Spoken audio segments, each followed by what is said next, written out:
우리가 상당히 많은 부분을 지금까지 살펴봤습니다.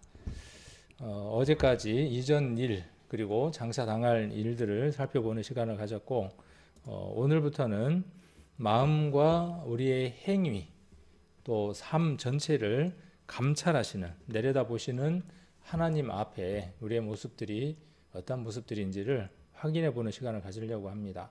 지금까지 말씀하신 것들이 하나도 그릇된 것이 없는 것처럼 우리들 심령에 대해서 하나님이 증거해 주시는 말씀들을 우리가 한번 읽고 또 살펴보면서, 오늘은 지금처럼 천지를 창조하신 그 모든 피조물들과 성경을 비교해 보는 시간을 갖는 것처럼, 오늘은 하나님의 피조물인 우리 인생의 삶과 우리들의 마음들을 말씀과 한번 비춰보는 시간을 갖는 겁니다.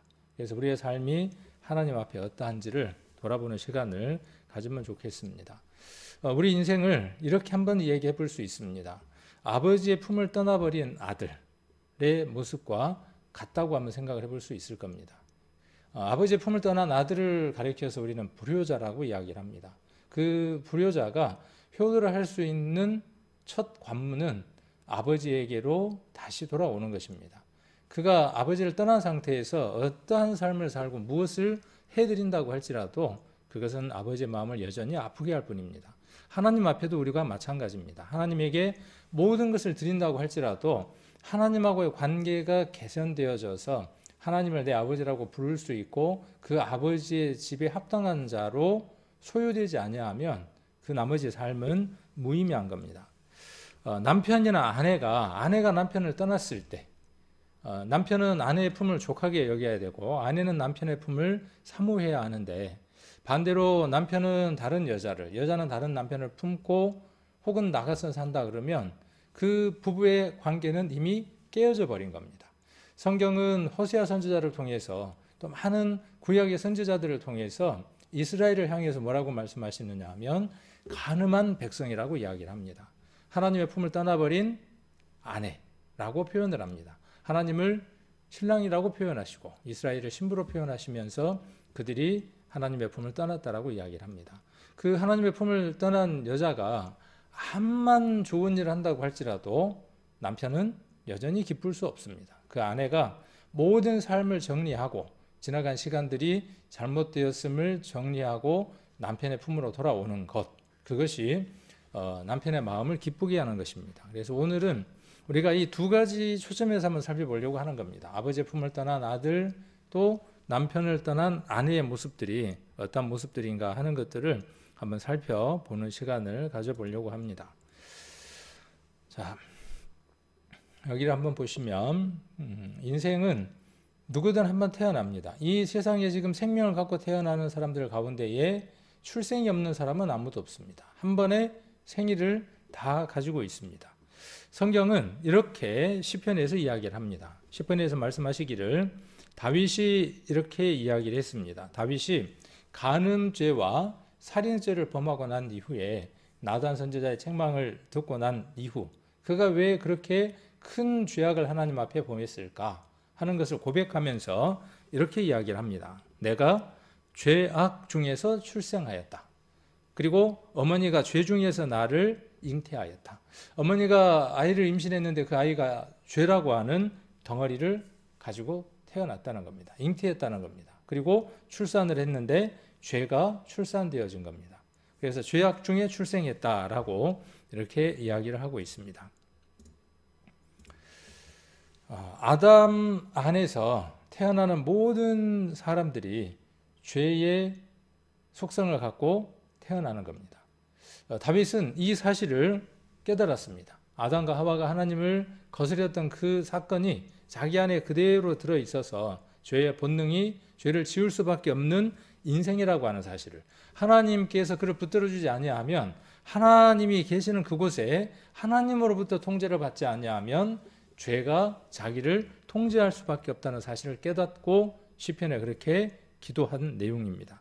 그래서 아담이 죄를 범함으로 말미암아 아담 안에서 태어나는 모든 사람들이 죄인 되어졌고 그 가운데에 태어난 나도 죄의 값을 갖고 태어나는 죄인이 되었다라고 성경은 이야기를 합니다. 많은 교회에서 이야기하는 원죄라고나 이야기할 수 있을까요? 그 원죄가 그냥 문자적이고 지식적인 어떤 원죄라고 이해되어지면 아무런 의미가 없는 것이죠. 우리는 이 말씀들을 통해서 이것이 명백한 사실이라고 하는 것들을 발견할 수 있어야 할 겁니다. 여기 한 뉴스의 영상을 한번 보면 쌍둥이 태아들이 자궁 안에서 어떻게 지내는지 그 모습이 4차원 컴퓨터 그래픽으로 제작됐습니다. 이미 엄마 뱃속에서부터 치고받으며 경쟁하는 모습을 볼 수 있었습니다. 김진우 기자입니다. 엄마 자궁 속의 새 쌍둥이. 그런데 쌍둥이들이 서로 손을 잡기도 하고 탯줄을 잡아당기기도 합니다.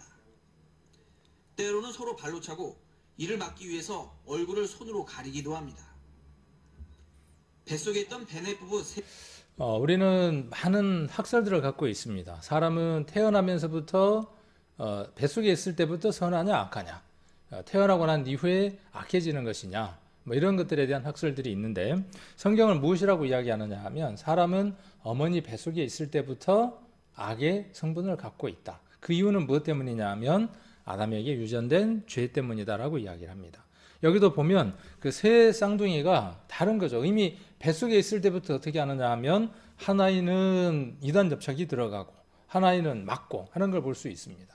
그 뱃속에서의 이미 죄의 근본들이 있는 것들을 우리는 확인을 해볼 수 있습니다. 이렇게 태어난 인생은 삶을 부지런히 살아갑니다. 그 목적지가 어디일까요? 출생해서 열심히 달려갑니다.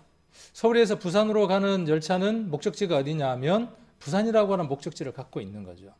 인생이 열심히 산다고 이야기를 합니다. 열심히 살아가고 있다고 이야기하고 열심히 산다고 이야기를 하지만 결국은 종착지가 어디냐 하면 그 종착지는 조금 기분 안 좋은 얘기지만 죽음이라고 하는 그 종착지를 향해서 열심히 달려가는 겁니다. 총알처럼, 그 열차처럼, 비행기처럼 그렇게 빠르게 어느 지점을 향해서 달려가느냐 하면 죽음이라고 하는 그 지점을 향해서 부지런히 달려가는 겁니다. 왜 죽는지 모르고 열심히 살아가는 겁니다. 그 죽음이라고 하는 것이 있고 그 죽음을 준비하고 그 죽음 너머의 세계를 준비해야 하는 것이 인생의 삶의 중요한 목적인데 여전히 무엇만을 위해서 살아가느냐 하면 지금의 삶을 살기 위해서 최선을 다하는 겁니다. 잘 살아가는 겁니다. 그러나 무엇을 준비하지는 못하느냐 하면 죽음을 준비하지는 못하죠. 시편을 한번 보겠습니다. 시편 90편 10절입니다. 시편 90편 10절을 보시면 우리의 연수가 70이요 강건하면 80이라도 그 연수의 자랑은 수고와 슬픔뿐이요 신속히 가니 우리가 날아가나이다. 제가 우리 교회 어르신들하고 차량 운행을 할 때마다 그런 말씀을 드릴 때가 있어요. 우리 인생이 참 허무한 것 같아요. 벼 심고, 벼가 아니라 뭐죠? 벼 심는 거 맞죠? 벼 심고 수확하는 것 몇 번 보나요? 그렇게 한번 계산해 보니까요. 참으로 허무하더라고요. 100번 볼 수 있는 사람들은 참 드물어요. 100번 보는 사람들. 많이 봐야 한 7, 80번 보는 거죠. 여기 나와 있는 것처럼 7, 80번 보면 인생이 그냥 끝나는 겁니다. 그런데 그 인생의 모든 내용들이 무엇이라고 이야기를 하느냐 하면 수고와 슬픔뿐이더라는 거예요. 그렇게 살아가는 것이죠. 그리고 그 종착지가 어디냐 하면 죽음을 향해서 신속히 날아간다라고 이야기를 합니다. 자, 태어나서 엄마가 아이를 출산했습니다.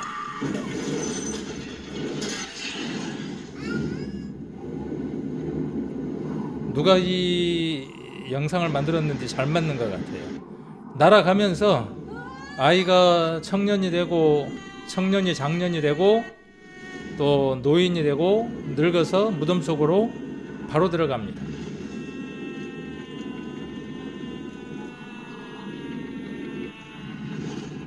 이빨도 빠지고 하더니 그냥 끝나버렸습니다. 이런 짧은 인생이 우리의 인생이죠. 우리도 우리의 인생 뒷길을 한번 뒤돌아보면 40살이든 50살이든 60이든 뒤돌아봐서 한번 그 시간들을 보면 정말 화살 같잖아요. 그리고 50인 사람이 60을 향해서 달려가는 그 시간은 더 빨리 가는 것 같아요. 60에서 70을 가는 그 시간은 더 빠른 것 같고요. 제가 그런 것 같아요. 50에서 그 50의 나이들이 달려가는데 시속 50km 정도의 속도로 지금 빨리 지나가는 것 같아요. 정말 빠르게 그 시점들이 지나고 나면 그 종착지는 어디냐 하면 죽음이라고 하는 종착지를 맞이하는 겁니다. 성경은 로마서 5장 12절에 그 죽음이 왜 왔다라고 단언적으로 이야기를 해주시느냐 하면 이러므로 한 사람으로 말미암아 죄가 세상에 들어오고 이 한 사람은 누구냐 하면 하나님의 질서를 깨뜨렸던 하와, 모든 주관과 모든 명령이 남편으로부터 부여받아야 하는 그 아내가 남편의 말, 하나님의 말을 무시하고 사단의 말을 들음으로 말미암아 질서를 깨뜨림으로 말미암아 들어온 죄, 그리고 아담이 그 아내의 말을 하나님의 말씀보다 더 순종한 결과, 하나님의 법보다 아내를 더 사랑한 결과, 사단의 그 음성에 귀를 기울인 결과 한 사람으로 말미암아 죄라고 하는 게 세상에 들어오고, 죄로 말미암아 무엇이 왔다고 성경은 선언하느냐 하면 사망이 왔다는 겁니다. 그러면 그 이전에는 무엇이 없었다는 거예요? 죽음이 없었다는 겁니다. 아담과 하와가 생명나무의 열매를 먹었다면 그들은 그 에덴 동산에서 영원한 하나님 나라로 옮겨갈 수 있었겠죠. 그러나 그들이 선악을 알게 하는 나무의 실과를 먹음으로 말미암아 선과 악을 알게 되는, 그래서 이렇게 불행한 인생의 삶을 살아가게 되고 그 종말이 뭐냐 하면 죽음이라고 하는, 사망이라고 하는 결과를 가져왔습니다. 이와 같이 모든 사람이, 한 사람이 죄를 지었지만 아담 한 사람이 죄를 범하였지만 여기는 모든 사람이, 이 모든 사람 안에 누가 포함되느냐 하면 아담부터 태어난 모든 사람들, 앞으로 태어날 모든 사람들까지도 죄를 지었다라고 성경은 단언하고 있는 겁니다. 하나님 품을 떠나 있다라고 단언하는 겁니다. 자, 그래서 모든 사람에게 사망이 이르렀다는 겁니다. 사망의 원인은 성경에서 아주 간단하게 이야기를 합니다. 하나님과 등을 진 결과다라고 이야기를 하고 있습니다. 자, 이러한 삶을 살아가다가 이제 심판이라고 하는 걸 당하게 됩니다. 성경 히브리서 9장 27절에는 한 번 죽는 것은 사람에게 정하신 것이다. 사람은 누구나 다 한 번 죽습니다. 두 번 죽는 사람 없습니다. 죽었다 깨어났다고 할지라도 그건 죽은 게 아니죠. 가사 상태였고, 진짜 죽음은 죽었을 때가 진짜 죽음인 거죠. 한 번 죽는 것은 사람에게 정하신 것이고 그 후에 무엇이 있다라고 성경은 말씀하시느냐 하면 심판이 있다는 겁니다. 어떤 심판을 하시느냐 하면 몸에 대한 심판도 합니다. 몸을 썩지 않는 몸으로 만듭니다. 영원한 몸으로 만듭니다. 잘 기억하셔야 합니다.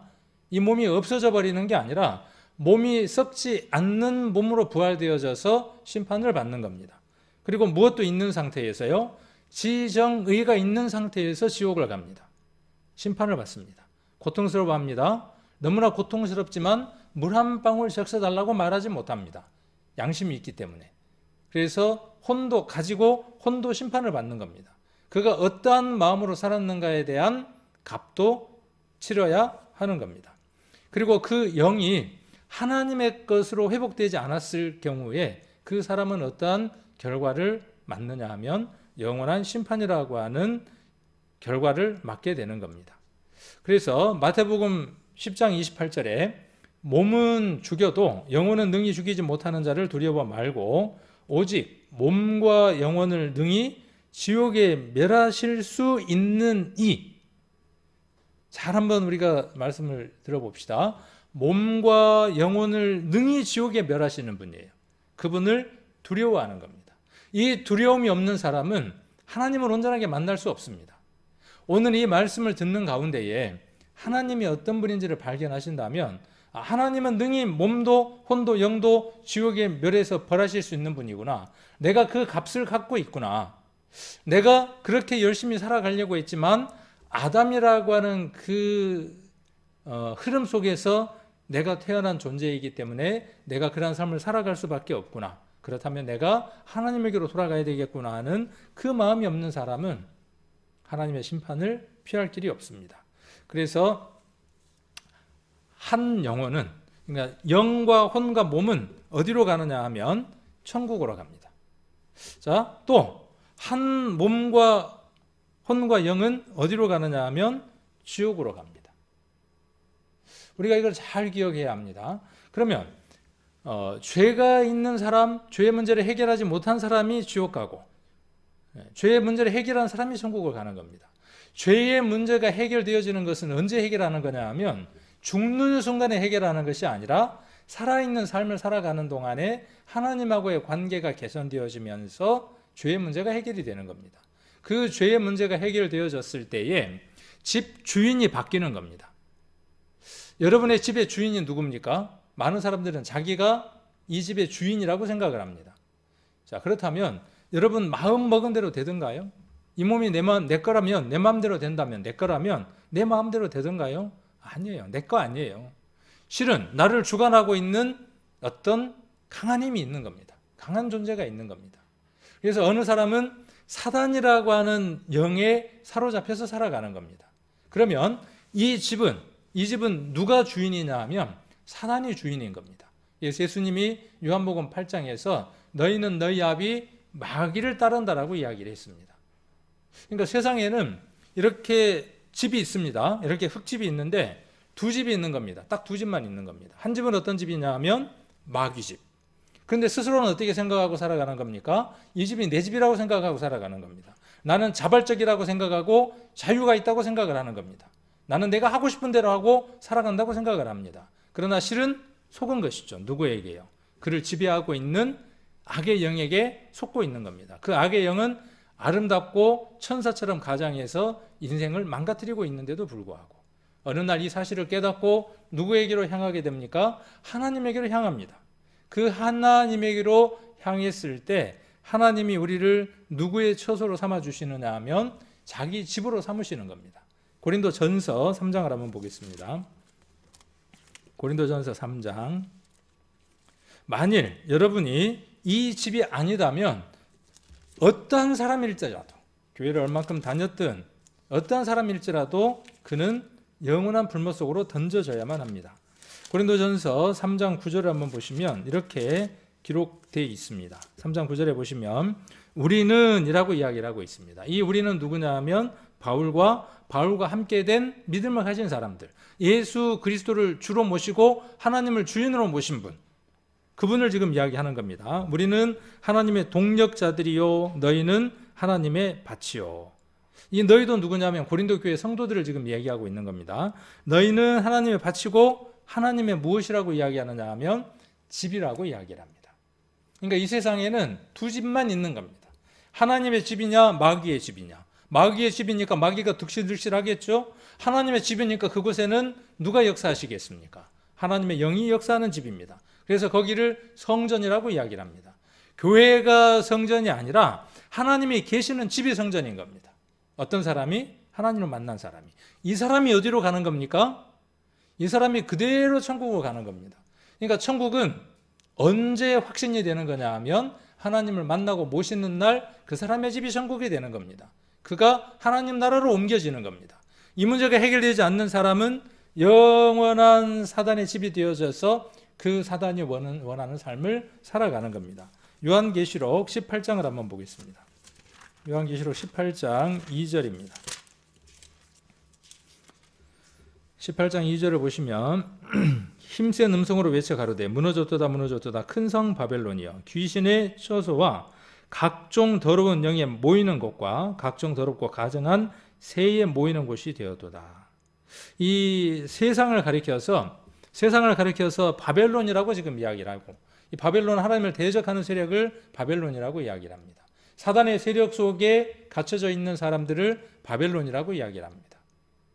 누구냐 하면 하나님을 해결하지 못한 모든 사람들을 가리켜서 바벨론이라고 이야기를 합니다. 그들은 귀신의 처소입니다. 귀신이 들어 앉아 있는 집이에요. 각종 더러운 영이 모이는 곳입니다. 그리고 각종 더럽고 가증한 새가 모이는 곳이 되었다라고 이야기를 하고 있습니다. 이 사람이 어디를 가는 겁니까? 영원한 불못 속으로 던져지는 겁니다. 여러분들은 여러분 자신이 어떤 집이라고 확신하십니까? 여러분의 집은 40평짜리입니까? 여러분의 집은 100평짜리입니까? 어떤 집입니까? 펜트하우스? 어떤 집입니까? 자기의 집이 어떤 집인지 한 번도 생각해 보지 않고 일생을 살아온 겁니다. 지금도 내 집이 어떤 집인지 잘 알지 못합니다. 그 집에 걸맞는 삶을 살아가지를 않습니다. 그래서 오늘 중요한 것은 내 집이 어떤 집인가를 보는 겁니다. 하나님이 내 집을 어떤 집으로 인정하시는지를 한번 살펴보려고 합니다. 우리가 첫날 양심에 관한 얘기를 했었죠. 양심은 누가 주인이냐 하면 양심의 주인이 내 자신인 것 같잖아요. 실은 그렇지 않습니다. 그 양심을 주관하는 자가 있습니다. 지금은 사람의 양심을 누가 주물딱 하느냐 하면 사단이 주인인 것처럼 주물딱거립니다. 그러나 원래 인생의 마음은 누가 지었다고 우리가 지난번에 배웠냐 하면 시편 33편 15절에서 저는 일반의 마음을 지으시며 저희 모든 행사를 감찰하시는 자로다 그랬어요.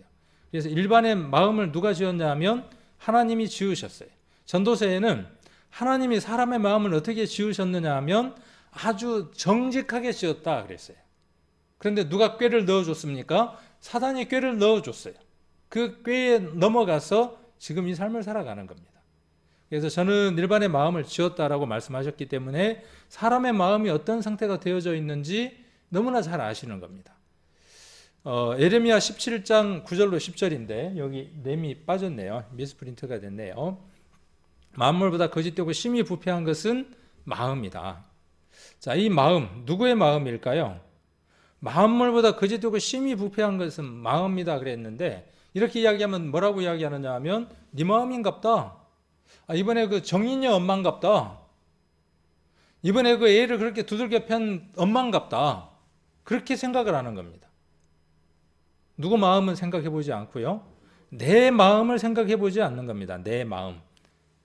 내 마음의 상태가 어떤지 우리 인생들은 한 번도 거울을 비춰서 내 마음을 들여다보지를 않는 겁니다. 그래서 하나님을 만나기가 어려운 겁니다.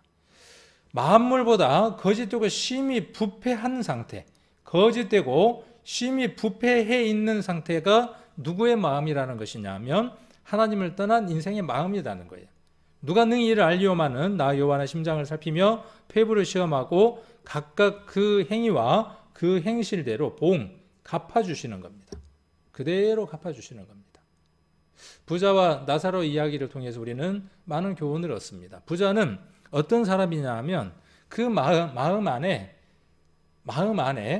하나님을 필요로 하는 게 없습니다. 가난한 게 없습니다. 그런데 그 나사로는 가난합니다. 무엇에 가난하냐 하면 하나님의 것에 가난합니다.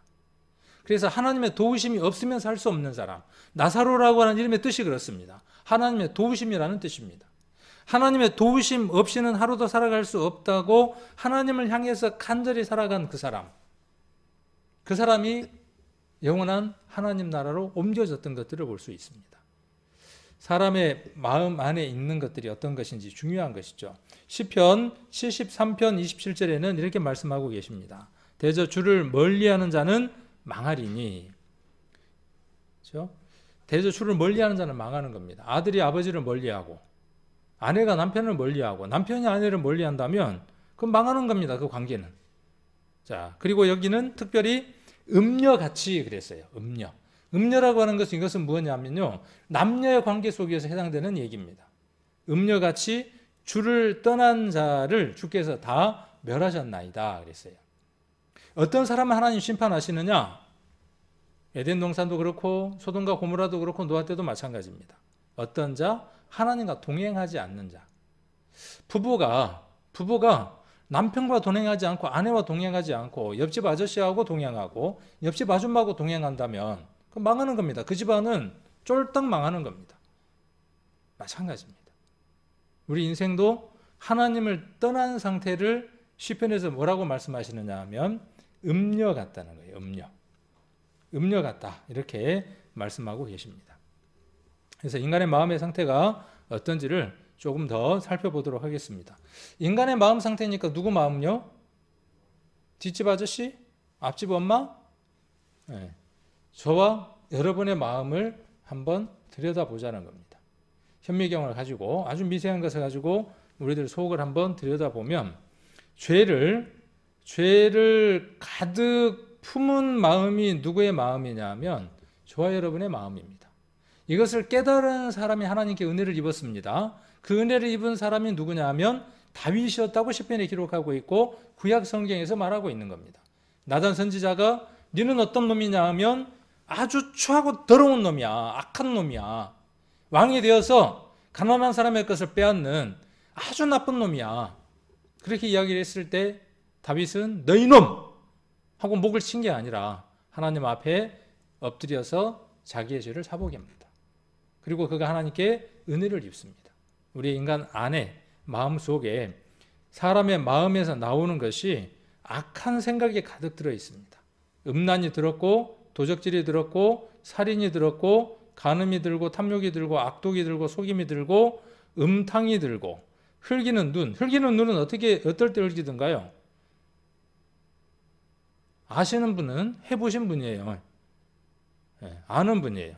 제가 이야기 안 해도 회방, 그 다음에 교만, 광패 이런 것들이 어디 안에 가득 들어 있습니까? 저와 여러분 안에 가득 들어 있는 겁니다. 광패라는 건 뭐냐면요, 미친 사람처럼 말과 행동이 사납고 막된 거예요. 얼마 전에 우리 TV에 그 유명한 목사님이 나와서 여러 가지 이야기하는 것들을 한번 보셨죠. 목사님인데 그가 하는 말이나 행동들 한번 보십시오. 광패예요, 광패. 그렇죠? 여기에 나와 있는 딱 광패입니다. 미친 사람처럼 말과 행동이 사납고 막대 먹은 거예요. 그가 누구에게 사로잡혀 있기 때문에요. 하나님에게 사로잡혀 있으면 그렇지 않습니다. 무엇에 사로잡혀 있기 때문에 그를 죄가 사로잡고 있기 때문에 그렇습니다. 사단이 그의 주인이기 때문에 그렇습니다. 이것은 누구의 처소입니까? 사단의 처소예요. 이 사람은요.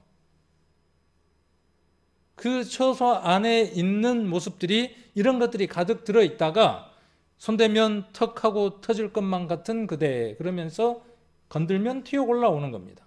잘 참는 사람이 어떤 사람이에요? 성인이에요. 잘 참는 사람이 괜찮은 사람이에요. 속으로 그걸 잘 다스릴 수 있는 사람이 멋있는 사람인 거예요. 그러나 여전히 그 속에는 이 모든 것들이 들어앉아 있는 거라는 거죠. 자, 너는 너의 창조자를 기억하라. 전도서 12장 1절에 솔로몬이 이렇게 이야기를 했습니다. 그러면서 솔로몬이 모든 얘기를 다 하고 마지막에 12장 마지막 결론적으로 뭐라고 이야기를 하느냐 하면 흙은 여전히 땅으로 돌아가고 신은 그 주신 하나님께로 돌아가기 전에 기억하라는 거예요. 뭘 기억하라는 겁니까? 하나님이 계시다는 것을 기억해야 되고 그 하나님 앞에 서서 몸, 혼, 영이 심판받아야 한다는 사실을 기억해야 된다는 거예요. 요 성경에서 조금 흙, 신 이해가 잘 안 되니까 제가 현대인 성경으로 이렇게 옮겨두었습니다. 육은 본래 흙으로 돌아가고 좀 쉬워졌죠? 영은 우리 안에 뭐가 들어있습니까? 영이 들어있습니다. 영은 그것을 주신 하나님께. 영을 누가 주셨습니까? 첫날 기억하십니까? 하나님의 흙을 사람을 빚고 생기를 불어넣어서 영원의 사모한 마음을 넣었다고 하는 거 기억나시죠? 자, 그것을 주신 하나님께로 돌아가는 겁니다. 그래서 사람이 숨을 거두었을 때 운명하셨습니다, 돌아가셨습니다라고 하는데 돌아가셨습니다라는 말이 존칭어가 아니고 왔던 곳으로 간다 그런 뜻입니다.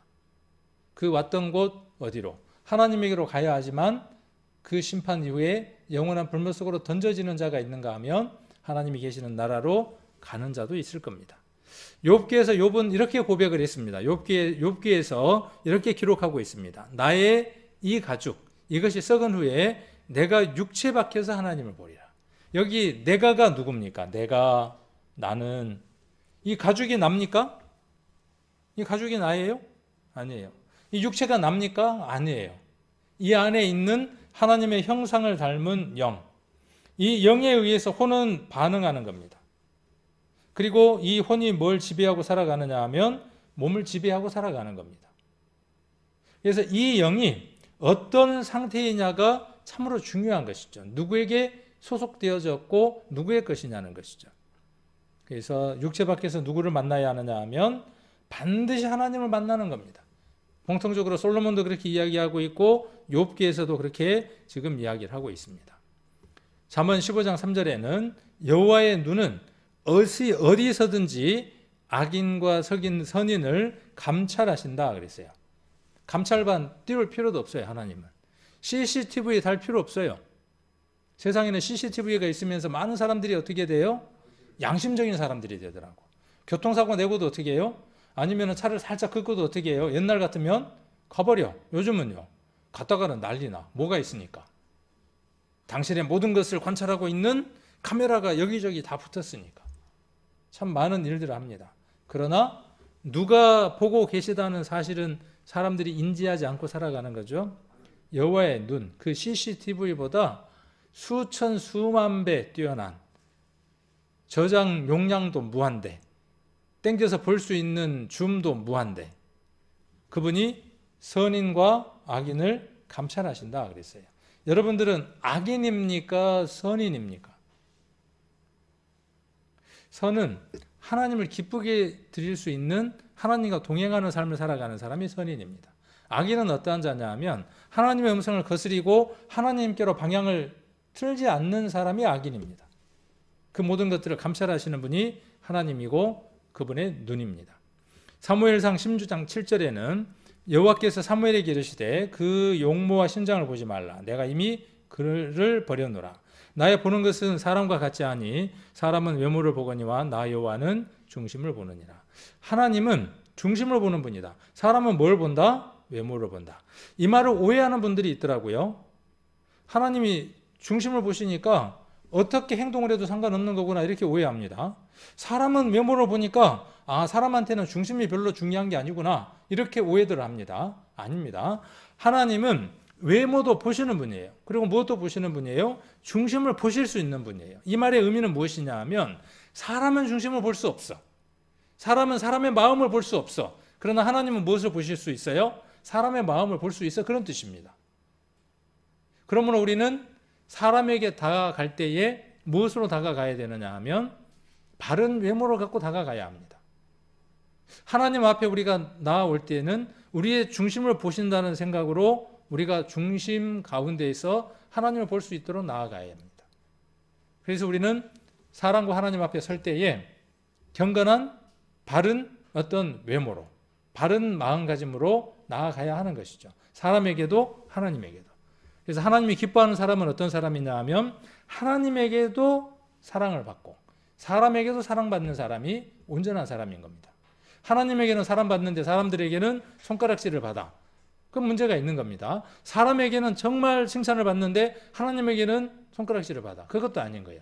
하나님에게 사랑받고 사람에게도 사랑받을 수 있는 사람, 그 사람을 하나님은 찾으시는 겁니다. 잠언 16장 2절에 보시면 자기 행위가 자기 보기에는 모두 깨끗하여도 여호와는 심령을 감찰하시느니라. 이렇게 이야기하면 아니 목사님 저는 적어도 다른 사람하고는 좀 다르거든요.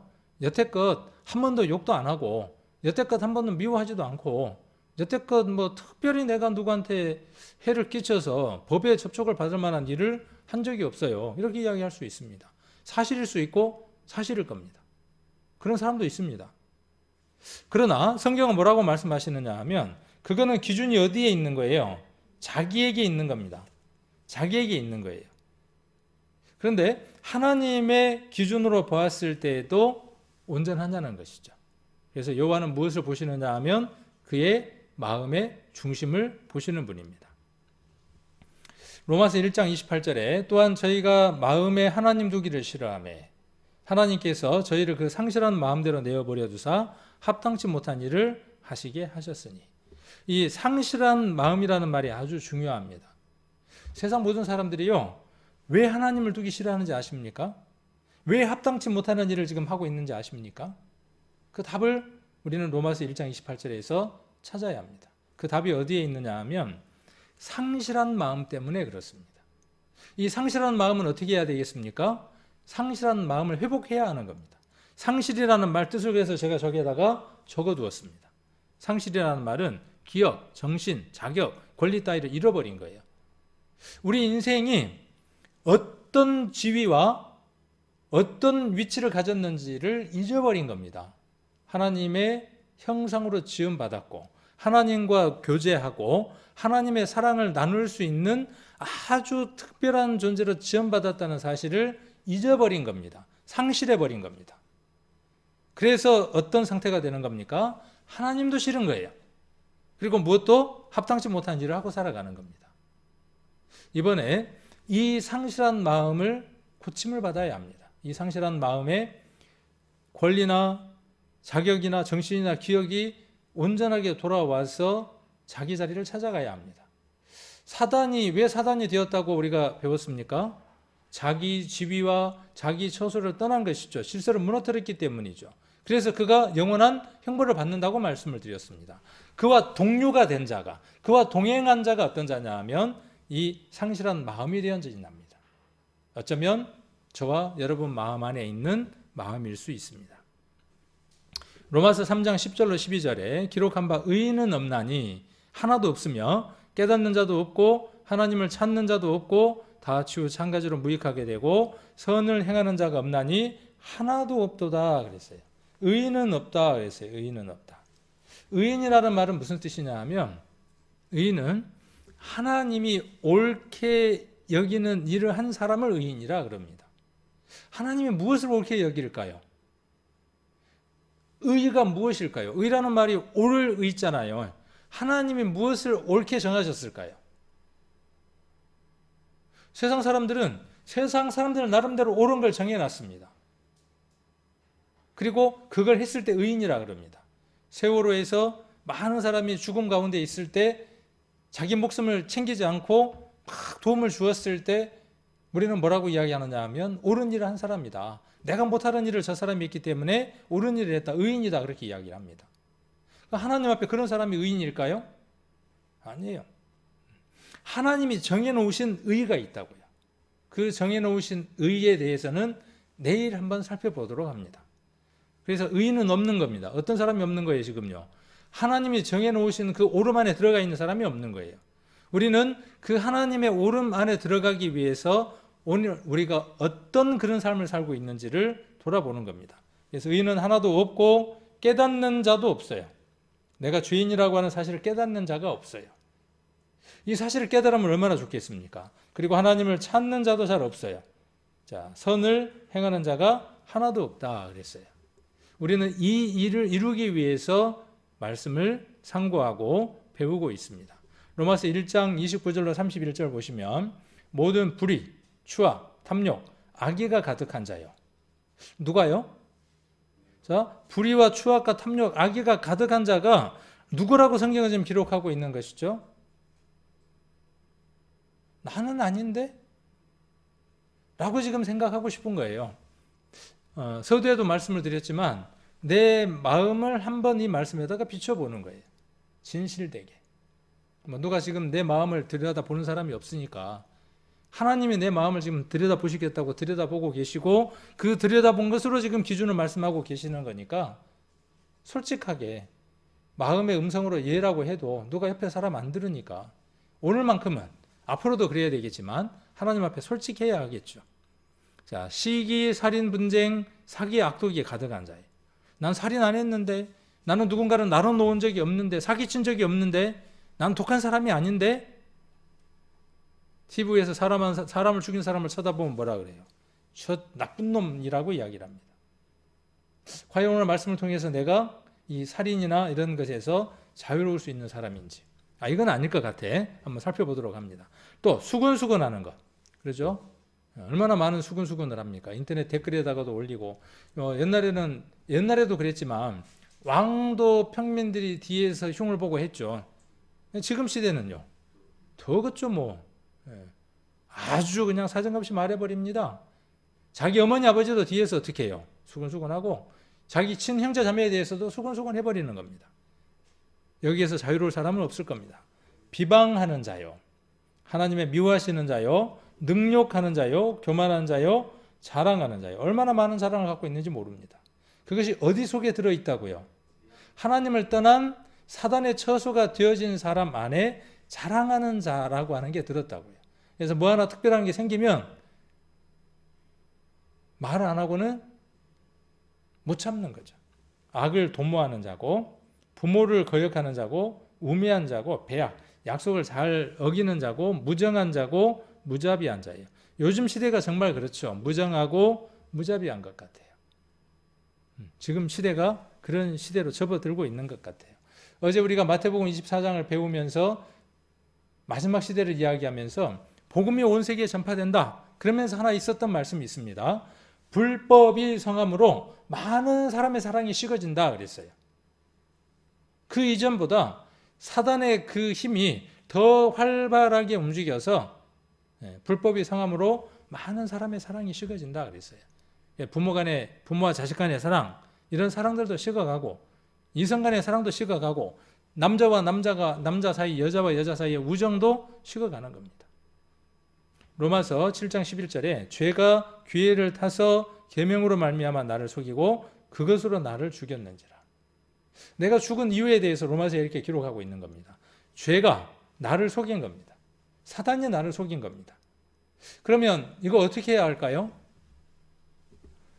적이 나를 속인다는 걸 알아야 속지 않을 거 아니에요. 오늘 그 적이 우리를 어떻게 속이는지를 알 수 있는 시간들이 되는 겁니다. 또 로마서 7장 19절 내가 원하는 바 선은 하지 아니하고 도리어 원치 아니하는 바 악을 행하는도다. 뭔가 좀 선하게 살아가려고 하는 사람들은 이 말에 고개를 끄덕거립니다. 좀 양심적으로 살아보려고 발버둥 친 사람, 대충 살려고 한 사람은요, 아니에요. 착하게 살려고 하는 게 쉬울까요? 대충 살아가는 게 쉬울까요? 대충은 쉽습니다. 그런데 선하게 사는 것은요, 정말 노력하고 애쓰지 않으면 안 됩니다. 이것만 봐도 우리가 누구의 처소로 우리 집을 내어주고 사는지를 알 수 있는 겁니다. 그래서 악을 행한다라고 이야기를 하고 있습니다. 누가복음 11장 39절에는 예수님이 말씀하시는 겁니다. 너희 바리새인은 지금 잔과 대접의 겉은 깨끗하게 하나 속인즉 속에는 무엇이 가득 들었어요? 탐욕과 악독이 가득해요. 이 바리새인들은 율법사들입니다. 그래서 성경에 기록되어 있는 말씀대로 자기들은 한 점 부끄럼 없이 잘 지켰다고 자랑하는 사람들입니다. 뭘로요? 행위로. 실제로 그랬어요. 그들은 실제로 그렇게 행위로 그렇게 열심히 살았던 사람들입니다. 흠 잡을 데가 없을 만큼. 그러나 그러하다고 할지라도 그가 누구에게 사로잡혀 있으므로 하나님하고의 관계가 맺어져 있지 않으므로 그 속에는 무엇이 가득하다는 거예요? 탐욕이라고 하는 것과 악독이 가득 들어있다는 겁니다. 그래서 잘 억누르고 사는 종교인들은 양동이에 있는 무엇과 같아요? 그냥 물과 같아요. 이거 뭘 그리려다가 이렇게 그려진 거냐면은 옛날에 그 시골의 식당들 가면 시골 식당 옆에 큰 그 독이 하나 있어요. 그래서 거기서 나오는 음식의 잔반들을 거기다 넣죠. 뭐 김치 국물도 넣고 국물도 넣고 해갖고 거기다 가득 채우죠. 채우다 보면 시간이 지나면 어떻게 되느냐 하면 생선 머리라든지 뭐 고구마라든지 그런 거 밑으로 가라앉고 위에는 비교적 맑은 물이 떠요. 그 맑은 물이 떠 있는 상태가 어떤 상태냐 하면 사람들 중에 좀 괜찮다고 하는 사람들이에요. 그런 사람도요, 막대기 한번 넣어가지고요, 휙 한번 저어보세요. 무대뽀 되는 겁니다. 일순간이에요. 손바닥 뒤집는 거하고 똑같아요. 그걸 우리 자신들에게 한번 적용을 시켜봅시다. 어제까지는 내가 참고 잘 지냈어요. 근데 오늘 내가 무대뽀가 되고 밑에 있는 생선대가리가 위로 올라오는 거 어떻든가요? 아무 일도 아닌데 그렇게 올라와. 별것도 아닌데. 부부간에 특히 더 그렇고 자식한테도 더 그렇고 안 그런 사람도 많아요. 그러나 안 그러는 사람이 많다고 해서 그 사람이 하나님 앞에 선한 사람이냐 의인이냐 아니다는 거예요. 정도의 차이만 있을 뿐이다는 거예요. 그는 약간 어떤 물이다. 위에 맑은 물이에요. 한 사발 떠드릴 테니까 드실랍니까? 하나님이 그렇게 말씀하시는 거예요. 그 물 나는 못 먹겠다는 거예요. 그 속에 탐욕과 악독이 가득한 것을 보시는 거죠. 주께서 우리의 죄악을 주의 앞에 놓으시며 하나님 앞에 서면 우리 하나님께서 우리 인생이 살아간 모든 삶 동안에 지었던 죄의 악들을 하나님 앞에 다 놓으실 겁니다. 개수가 얼마쯤 될까요? 아마 셀 수 없을 겁니다. 한 번 더 생각해보고 살아가지 않는 겁니다. 우리는 인생의 중요한 지점에 있어서 이 부분을 한번 생각해 볼 필요가 있습니다. 내가 내 안에 있는 모든 것들을 하나님 앞에 내어 보일 때가 올 텐데 그때 내 안에 있는 것들을 내어 보이려면 내 안에 있는 것들이 어떤 것들인지 한번 살펴보는 것도 필요하죠. 자, 그리고 우리의 은밀한 죄를 주의 얼굴빛 가운데 두셨다 그랬어요. 우리의 은밀한 죄. 아무도 모르고요. 자신만 아는 것들이 있습니다. 누구에게도 드러내지 않고 있는 죄들이 있습니다. 그러나 우리 주님은 어떤다고요? 얼굴빛 가운데 두셨다 그랬어요. 숨길 수 없습니다. 욥기 14장 4절에는 누가 깨끗한 것을 더러운 것 가운데서 낼 수 있으리까? 하나도 없나이다. 여기 보니까 꽃이 시들었어요. 꽃이 시들어서 다 죽어가요. 이렇게 시든 꽃에서 이렇게 생생하게 생동감 있는 꽃을 찾아낼 수 있을까요? 못 찾아냅니다. 이 더럽고 추한 인생의 마음 가운데에서 깨끗한 것을 끄집어낼 수 있냐? 없다라는 거죠. 그러면 답이 간단하잖아요. 이거 힘겨루기를 해봐야 답이 나오는 건가요? 아니에요. 우리가 3일 동안 하나님의 말씀을 쭉 들었죠. 그 말씀 가운데 그릇된 게 하나도 없었잖아요. 내 마음을 내가 다 들여다보지 않더라도 내 마음을 지으신 분이 하나님을 떠났기 때문에 네 마음이 그렇다고 이야기를 하시는데 아니요라고 고개를 흔든다면 얼마나 하나님 앞에 우스운 일이겠습니까? 자, 그래서 하나도 찾아낼 수 없어요. 깨끗한 것을 더러운 것 가운데에서 낼 수가 없습니다. 욥기 25장 4절로 6절에 보시면 그런즉 하나님 앞에서 사람이 어찌 의롭다 하며 분유에게서 난 자가, 이 분유에게서 난 자라는 것은 하와를 통해서 모든 죄들이 전가된 것에 대한 표현입니다. 여자가 뱀에게 미혹되어서 죄를 범하게 되죠. 자, 그래서 분유에게서 난 자가 어찌 깨끗하다 하랴, 죄 없다고 말하겠느냐 그 말이에요. 답은 서두에 제가 말씀을 드렸죠. 다윗이 죄악 중에 출생했다라고 이미 선언했기 때문에 그 선언된 것들을 확인하는 겁니다. 하나님의 눈에는 달이라도 멸망치 못하고 별도 깨끗하지 못하거든 하물며 벌레인 사람 구더기인 인생이랴 그랬어요. 벌레, 구더기 기분 나빠요 안 나빠요? 그런데 인생이래. 인생이 어떤 인생이다? 구더기 인생이다. 차라리 벌레나 구더기는요 심판을 안 받습니다. 더러운 게 없어요. 그들에게는 죄를 지을 이유가 없기 때문에 본능적으로 살아가는 겁니다. 사자가 노루를 사냥하고 사슴을 사냥하는 것은 본능인 겁니다. 그건 죄가 아닌 거예요. 그냥 먹기 위한 겁니다. 그 죽이는 것은 죄가 아닌 겁니다. 하나님이 정해놓으신 그 섭리에 따라서 살아가는 겁니다. 사람에게만 이 죄의 값이 있고 그 죄의 값을 묻는 것이죠.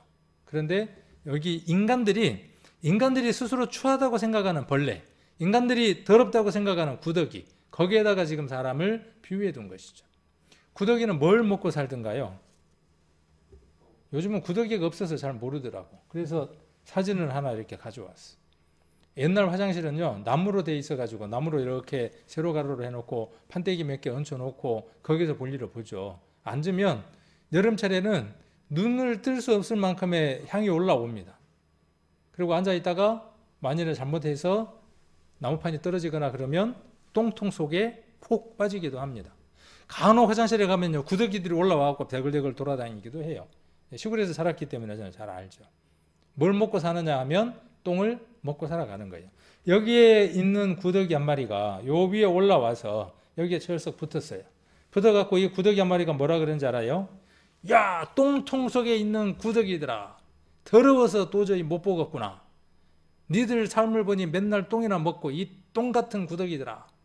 그렇게 막 외치면 일가를 하면 여기에 있는 구더기들이 여기 있는 구더기를 보고 뭐라 그러겠어요? 아나 니나 내나. 인생들이 그렇다는 거예요. 인생들이 좀 씻어봐야 어때요? 좀 이렇게 좀 깨끗해. 근데 이 안에 뭐가 가득 들었어요? 똥이 가득 들었어. 손대면 톡 하고 터져. 뭐가 나오겠어요? 똥이. 그래서 인생은 어때요? 조건만 부여되면 똥이 터져 나오는 거예요. 똥이 터져 나오니까 냄새가 나요 안 나요? 더러워요. 그래서 인생들이 왜 그렇게 더러운 삶을 살아가는가에 대한 답들이 성경은 명확하게 이야기하고 있는 것이죠. TV에 나오는 그 사람만 그런 게 아니라 내게도 그런 조건이 부여되잖아요.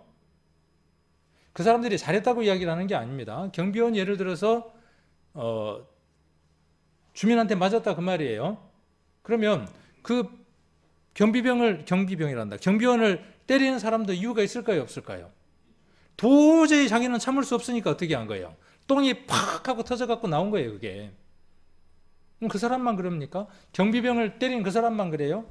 탄원서를 쓰죠. 막 뭐라고 써요? 저놈 죽일 놈이라고 탄원서를 써요. 그런데 우리 안에는 그런 것 없을까요? 어떤 데 정말 때려서 죽여버리고 싶고 몇 대 두르기고 싶은 그런 마음들이 우리 안에 없던가요? 단지 아까 그 위에 붙어갖고 조금 씻어서 조금 참고 있는 것 뿐이에요. 자, 수많은 재앙이 나를 둘러싸고 시편 40편 12절입니다.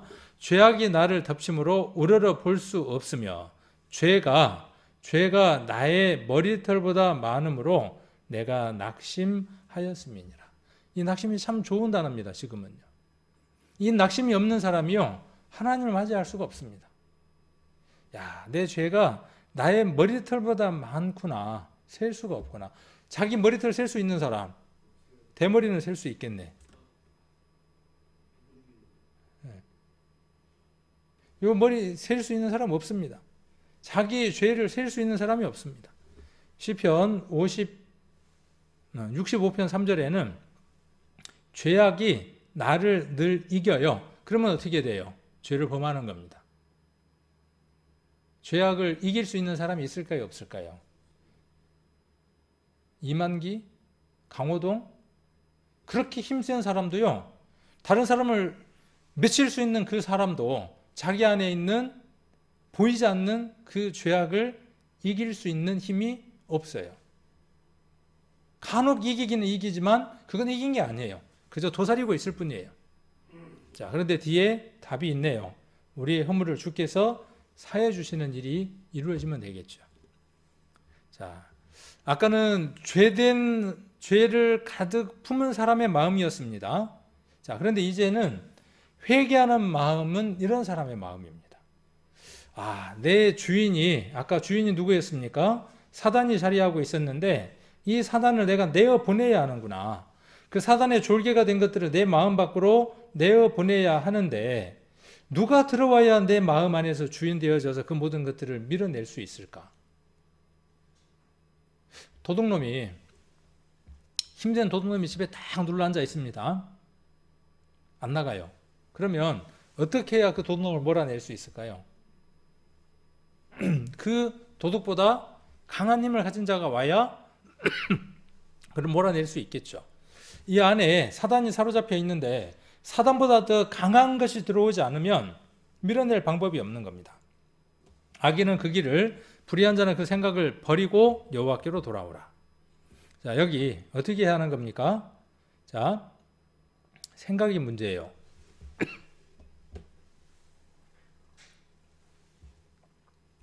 여러분의 생각은 여전히 자기 생각이라고 지금 생각하고 있지만 그 생각의 뒤에 배경에서 누가요? 사단이 힘을 넣어주는 거예요. 야, 너 믿으면 안 돼. 믿으려고 지금 생각이 자꾸 들지? 또 뭔가 모르게 양심이 약간 찔리면서 좀 불편하지? 그래. 근데 믿으면 안 돼. 인정하면 안 돼. 그렇게 하는 자가 있다고요. 그 생각을 버리고 누구에게로? 여호와께로. 그러면 여기 버려야 되는 건 누구의 생각이겠어요? 버려야 하는 것은 누구의 생각이냐 하면 내 생각이 아니라 내게 생각을 넣어주는 자. 그 넣어주는 자, 사단의 생각을 내가 버릴 결단을 해야 한다는 것이죠. 그래야 누구께로 돌아갈 수 있어요? 여호와께로 돌아갈 수 있어요. 이것 없이 하나님께로 돌아왔다고 하는 사람들 참으로 많습니다. 가짜입니다. 단언컨대 가짜입니다. 이 과정이 없는 사람, 그리고 용서를 받았다고 하는 사람, 구원받았다고 하는 사람, 거듭났다고 하는 사람, 거짓말입니다. 결단이 한번 있어야만 합니다. 그래서 이 사단이 자기 안으로 한번 사라진 날이 있는 사람, 이 회개하는 마음이 있어야 하고, 그 다음 죄의 사함을 받은 마음입니다. 이거 누가 아느냐면 자기가 아는 거예요. 그 마음 안에 죄의 용서함을 받은 적이 있는 사람은 이 마음인 걸 자기가 아는 겁니다. 이 그림을 보면서 그래 맞아 내 마음 안에 지금 주인이 바뀌었어. 내 마음은 그래 하고 답하는 분들이 어떤 분이냐 하면 처소가 집이 누구 집으로 바뀐 사람이에요. 하나님의 집으로 바뀐 사람이에요. 자, 그 사람은 어떤 사람이냐 하면 예수 그리스도가 누구인지 발견한 사람입니다. 자, 그런데 수없이 말씀을 들어도 해결을 못하는 사람들, 해결 안 되는 사람들의 특징이 어떤 거냐 하면 복음으로 화합하지 못한 사람들입니다. 자, 그래서 7 귀신을 데리고 들어와서 거하게 돼서 더 악한 상태가 되는 거죠. 그래서 귀신의 가르침을 쫓는 거예요. 그리고 양심이 어떤 상태가 되어져 있어요? 화인 맞은 상태가 돼요.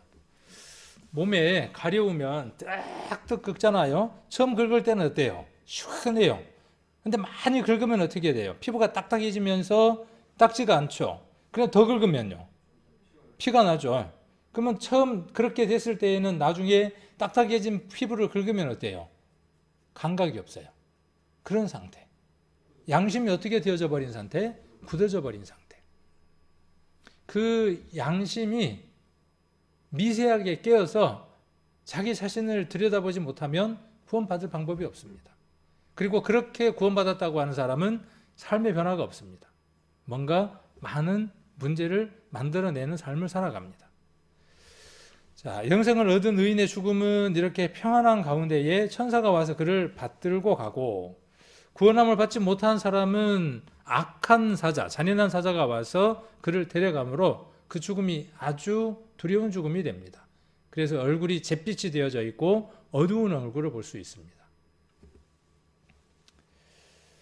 자, 그래서 인간의 마음의 상태가 이렇다고 하는 것들을 우리가 한번 살펴보는 시간을 가졌습니다. 자, 아까 시편에 기록했던 것처럼 음녀 같은 마음이고, 예레미야 17장을 한번 보겠습니다. 예레미야 17장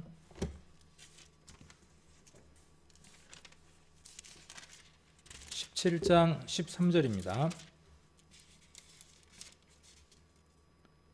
이스라엘의 소망이신 여호와여, 무릇 주를 버리는 자는 다 수치를 당할 것이라. 자, 하나님을 버리는 자, 그 다음 또 뒤에 무릇 여호와를 떠난 자, 여호와를 떠난 자는 흙에 기록되오니 이는 생수의 근원 되신 여호와를 버림입니다.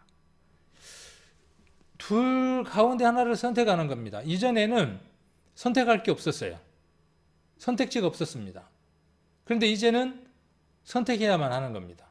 기존에 있던 그것을 유지할 것인지, 내일 소개받을 그분을 선택할 것인지. 이미 우리는 어떤 상태냐 하면 그분을 떠나버린 상태라고 선언하고 있는 겁니다. 아담과 하와가 떠났을 때 우리가 함께 떠난 자가 됐다라고 선언하고 있는 겁니다. 그 안에 우리가 들어있는 겁니다. 그래서 주를 버리는 자고, 그 다음에 여호와를 떠난 자다, 여호와를 버린 자다, 이렇게 이야기를 하고 있습니다. 자, 죄는 시작점이 있습니다. 누가 시작을 했느냐 하면 아담과 하와가 시작을 했고, 그 죄는 계속 성장하고 그 죄는 결과를 맞이하게 됩니다. 이 말씀이 야고보서 1장 15절 말씀입니다. 욕심이 잉태한 즉 죄를 낳고, 죄가 장성한 즉 사망을 낳느니라. 자, 뭐 때문에 죄가 시작됐다고 성경은 얘기를 하느냐 하면 욕심 때문이다. 그렇죠. 모든 것들이 보면 욕심 때문에 그렇습니다. 그래서 욕심이 잉태한 즉 죄가 시작된 겁니다. 죄가 탄생한 겁니다. 그리고 죄가 머물러 있는 게 아니라 태어났으니까 자라는 겁니다. 이것과 반대가 신앙생활입니다. 이것의 반대가 뭐냐 하면 의로운 사람이 되어져서 의인으로 시작하는 겁니다. 그 의인은 도구를 가지고 성장해 갑니다. 그리고 결국은 영원한 하나님 나라에서 멸류관을 받게 되는 겁니다. 죄하고 반대가 되어지겠죠. 그래서 장성하고 결과는 사망을 낳습니다. 영원한 하나님하고의 단절을 갖게 됩니다.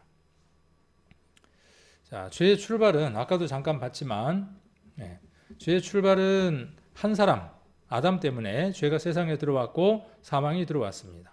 죄를 짓는 자는 요한 1서 3장 8절에 마귀에게 속했다라고 이야기를 하고 있습니다. 마귀는 처음부터 범죄한 자다 그랬어요.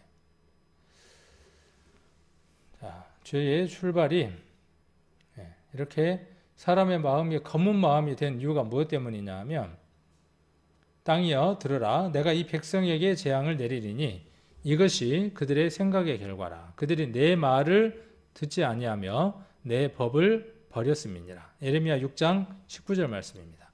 하나님의 말을 안 듣고 하나님의 법을 버렸어요. 누가? 하와가. 누가? 아담이. 그렇게 해서 시작된 죄, 하나님을 거스리는 죄가 누구 안에 그대로 들어있다는 것이죠? 모든 사람들 안에 들어있다는 것입니다. 자, 이것이 뭐냐 하면 죄악이라고 성경이 이야기를 하는 겁니다. 그러니까 세상의 죄의 개념과 성경에서 이야기하는 죄의 개념은 다른 것을 볼 수 있습니다. 자, 죄는 멈춰 있지 않고 죄는 성장합니다. 자, 죄를 지을 때 사용하는 도구가 있습니다. 죄는 어디에서 출발하느냐 하면 아까 생각에서 출발한다 그랬어요. 자, 마음에서 시작을 하는 겁니다. 아까 빨간 까만 그 마음에서 악한 괴교가 시작이 되고 그것이 어디로 올라가느냐 하면 죄악의 사상으로 생각으로 올라가는 겁니다. 그 머리가 어떻게 하느냐 하면 수근수근하게 하는 겁니다. 비방하게 하는 겁니다. 그리고 눈으로 어떻게 하죠? 흘기는 겁니다. 그리고 손으로 어떻게 합니까? 그것을 붙잡고 붙드는 겁니다. 그리고 발로 어떻게 합니까? 그곳으로 향하고 그 발로 말을 하는 겁니다. 그리고 온 몸으로 어떻게 합니까? 이것을 행동으로 옮기는 겁니다. 그래서 죄는 마음에서 시작되어 행동으로 옮겨지는 겁니다. 일평생을 이 도구를 사용해서 죄를 범하고 사는 겁니다. 그래서 예수님이 이렇게 말씀하셨습니다. 손이 죄를 범한다면 어떻게 해버려라? 잘라버려라. 다리가 죄를 짓는다면 잘라버려라. 눈이 죄를 범한다면 뽑아버려라. 그렇게 자르거나 뽑고 어디 갈 수 있다면 하나님 나라에 갈 수 있다면 그 편이 낫다. 이 죄를 범하는 이 도구가 하나님 앞에 얼마나 악하면 예수님이 그렇게 말씀하셨습니다. 자, 죄의 결과가 어떻게 됩니까? 죄의 결과는 우리가 계속 반복하고 있는 것처럼 사망이라고 하는 결과를 가지고 왔습니다. 이 싹시라는 말은 값이라는 뜻입니다. 죄의 값은 사망이에요. 자, 한 번 죽는 것은 사람에게 정한 것이지만 그걸로 끝나는 게 아니다 그 말이에요. 짐승은 끝나요. 짐승은 죽고 나면 끝납니다. 그러나 사람에게는 무엇이 있습니까? 심판이 있는데 아까도 말씀드렸던 것처럼 몸, 혼, 영의 심판이 있다는 거죠. 온전히 고통받고 온전히 괴로운 마음으로 영원한 지옥 가운데 던져지는 거죠. 이 영이 사단에게 소속됐느냐 하나님에게 소속됐느냐에 따른 것이죠.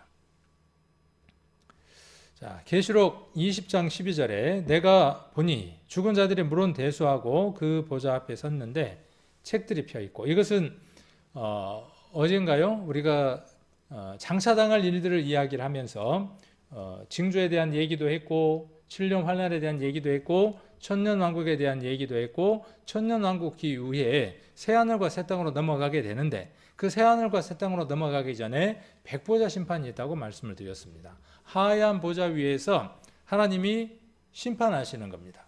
그 심판할 때 책들이 펴 있다 그랬어요. 그리고 다른 책이 펴졌다 그랬어요. 자, 그 다른 책의 이름은 뭐라고요? 생명책입니다. 자, 생명책이 있고 책들이 펴져 있어요. 생명책이 있습니다. 이 생명은 어떤 생명이냐 하면 처음 태어난 생명이 아니에요. 어머니로부터 태어난 생명이 아니라 하나님의 자녀로 태어난 생명. 우리 아이가 태어나면 동사무소나 호적 등록하는 것처럼 하나님의 자녀로 태어나면 등록되는 생명책이 있는데 그 생명책에 기록된 자들, 그 책입니다. 죽은 자들이 행위를 따라서 책들에 기록된 대로 심판을 받는 거예요. 그냥 심판이 아니라 책들에 기록되어 있는 대로, 하나님의 법에 기록되어 있는 대로 심판을 받는 겁니다. 계시록 20장 13절로 14절. 자, 바다가 그 가운데 죽은 자들을 내어주고 사망과 음부도 그 가운데 죽은 자를 내어주매 물에 빠져 죽었든 불에 타 죽었든 어떻게 죽었든 상관이 없어요. 그 죽었던 사람들은 이 심판이 있기 전에 음부라고 하는 곳에 대기되어져 있다가 그 영을 혼과 몸과 함께 살려냅니다. 바다에 빠져 죽어서 물고기에 뜯어 먹혔어도 그 몸을 어떻게 한다고요? 고통받는 몸으로 살려낸다고요. 아, 참 좋겠네. 그러면 하나님의 사람인 사람도 어떻게 되어진다고요? 그가 열차에 깔려 죽었든 어떻게 죽었든 상관없이 그 몸과 혼을 살려서 영과 합쳐서 영광스러운 몸으로 영원한 하나님에 살 수 있도록 부활시킨다고요. 그런 능력이 없을까요? 하나님에게 있습니다. 그런 부활이 가능하다는 것을 피조물을 통해서 보여주셨죠. 새라든지 이런 것들을 통해서, 매미를 통해서 우리가 알 수 있고요. 나비를 통해서 알 수 있습니다. 매미가 구더기로 있다가 올라와서 껍질을 벗고 창공을 날아가잖아요. 여러 삶이 있는 것처럼, 부활의 삶이 있는 것처럼 우리들에게도 그 영원한 부활의 삶이 있는 겁니다. 자, 그래서 내어줍니다. 그래서 각 사람이 자기 행위대로 심판을 받는 겁니다. 그리고 무엇대로? 행위 플러스 뭐예요? 그의 심중에 마음에 어떻게 생각하고 살았는가에 대한 것도 심판을 받습니다. 사망과 음부도 불못에 던지어요. 자, 이것이 둘째 사망 곧 불못입니다. 사람은 한 번 죽고 심판을 받는 거죠. 그리고 두 번째 사망이 있는 거죠. 어디에 던져지는 걸 두 번째 사망이라고 그랬습니까? 몸과 혼과 영이 온전하게 고통받을 수 있는 몸으로 부활되어져서 뜨거운 불못에 던져지는 것을 둘째 사망이라고 백보자 심판 때에 말씀하고 있는 것을 우리가 보고 있습니다. 이 심판에 누가 참여한다고요?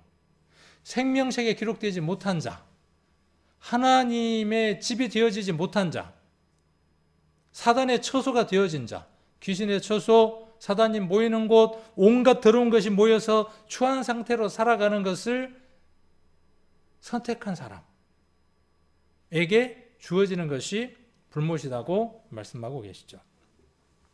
계시록 20장 15절에 누구든지 생명책에 기록되지 못한 자는 불못에 던지옵니다. 여러분의 이름이 생명책에 기록되어졌습니까? 대답을 못 하시네. 생명책에 기록되어져 있는지 확인해야 하겠죠. 이번에 그 기회가 여러분의 기회가 되어져야 됩니다. 불과 유황에 참여하는 자들이 있습니다. 그 둘째 사명에 참여하는 자들의 목록이 기록되어 있습니다. 그 목록이 계시록 21장 8절입니다. 두려워하는 자들, 믿지 아니하는 자들, 흉악한 자들, 살인자들, 행음자들, 술객하는 자들, 우상 숭배하는 자들, 모든 거짓말하는 자들은 불과 유황으로 타는 못에 참여하여 이것이 둘째 사망이다 그랬어요.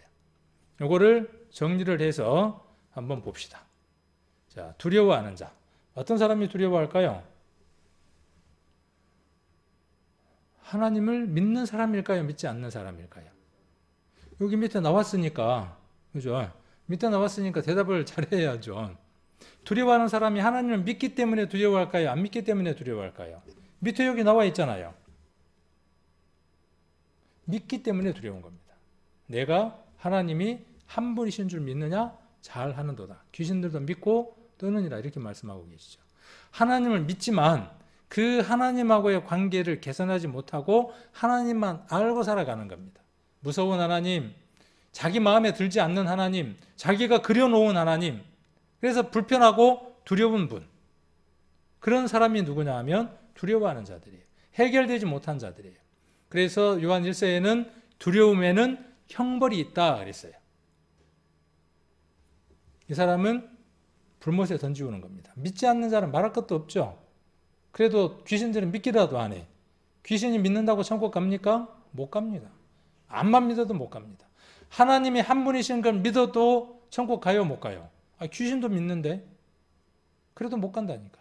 여러분들이 만일 3일간의 시간을 통해서 하나님이 계신다는 걸 믿었다고 할지라도, 저희 교회 말씀들을 통해서 하나님이 살아계신다는 것을 온전하게 확실하게 믿었다고 할지라도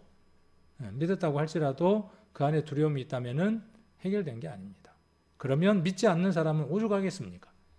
믿지 아니하는 자들, 흉악한 자들. 어떤 게 흉악한 걸까요? 어떤 게 흉악한 거냐면 이런 게 흉악한 거예요. 도끼로 사람 머리를 쳐 죽이는 게 흉악한 걸까요? 맞을 수도 있어요. 근데 어느 것이냐 하면 하나님을 하나님으로 인정하지 않는 게 흉악한 겁니다. 그보다 더 포악하고 흉악한 게 없습니다.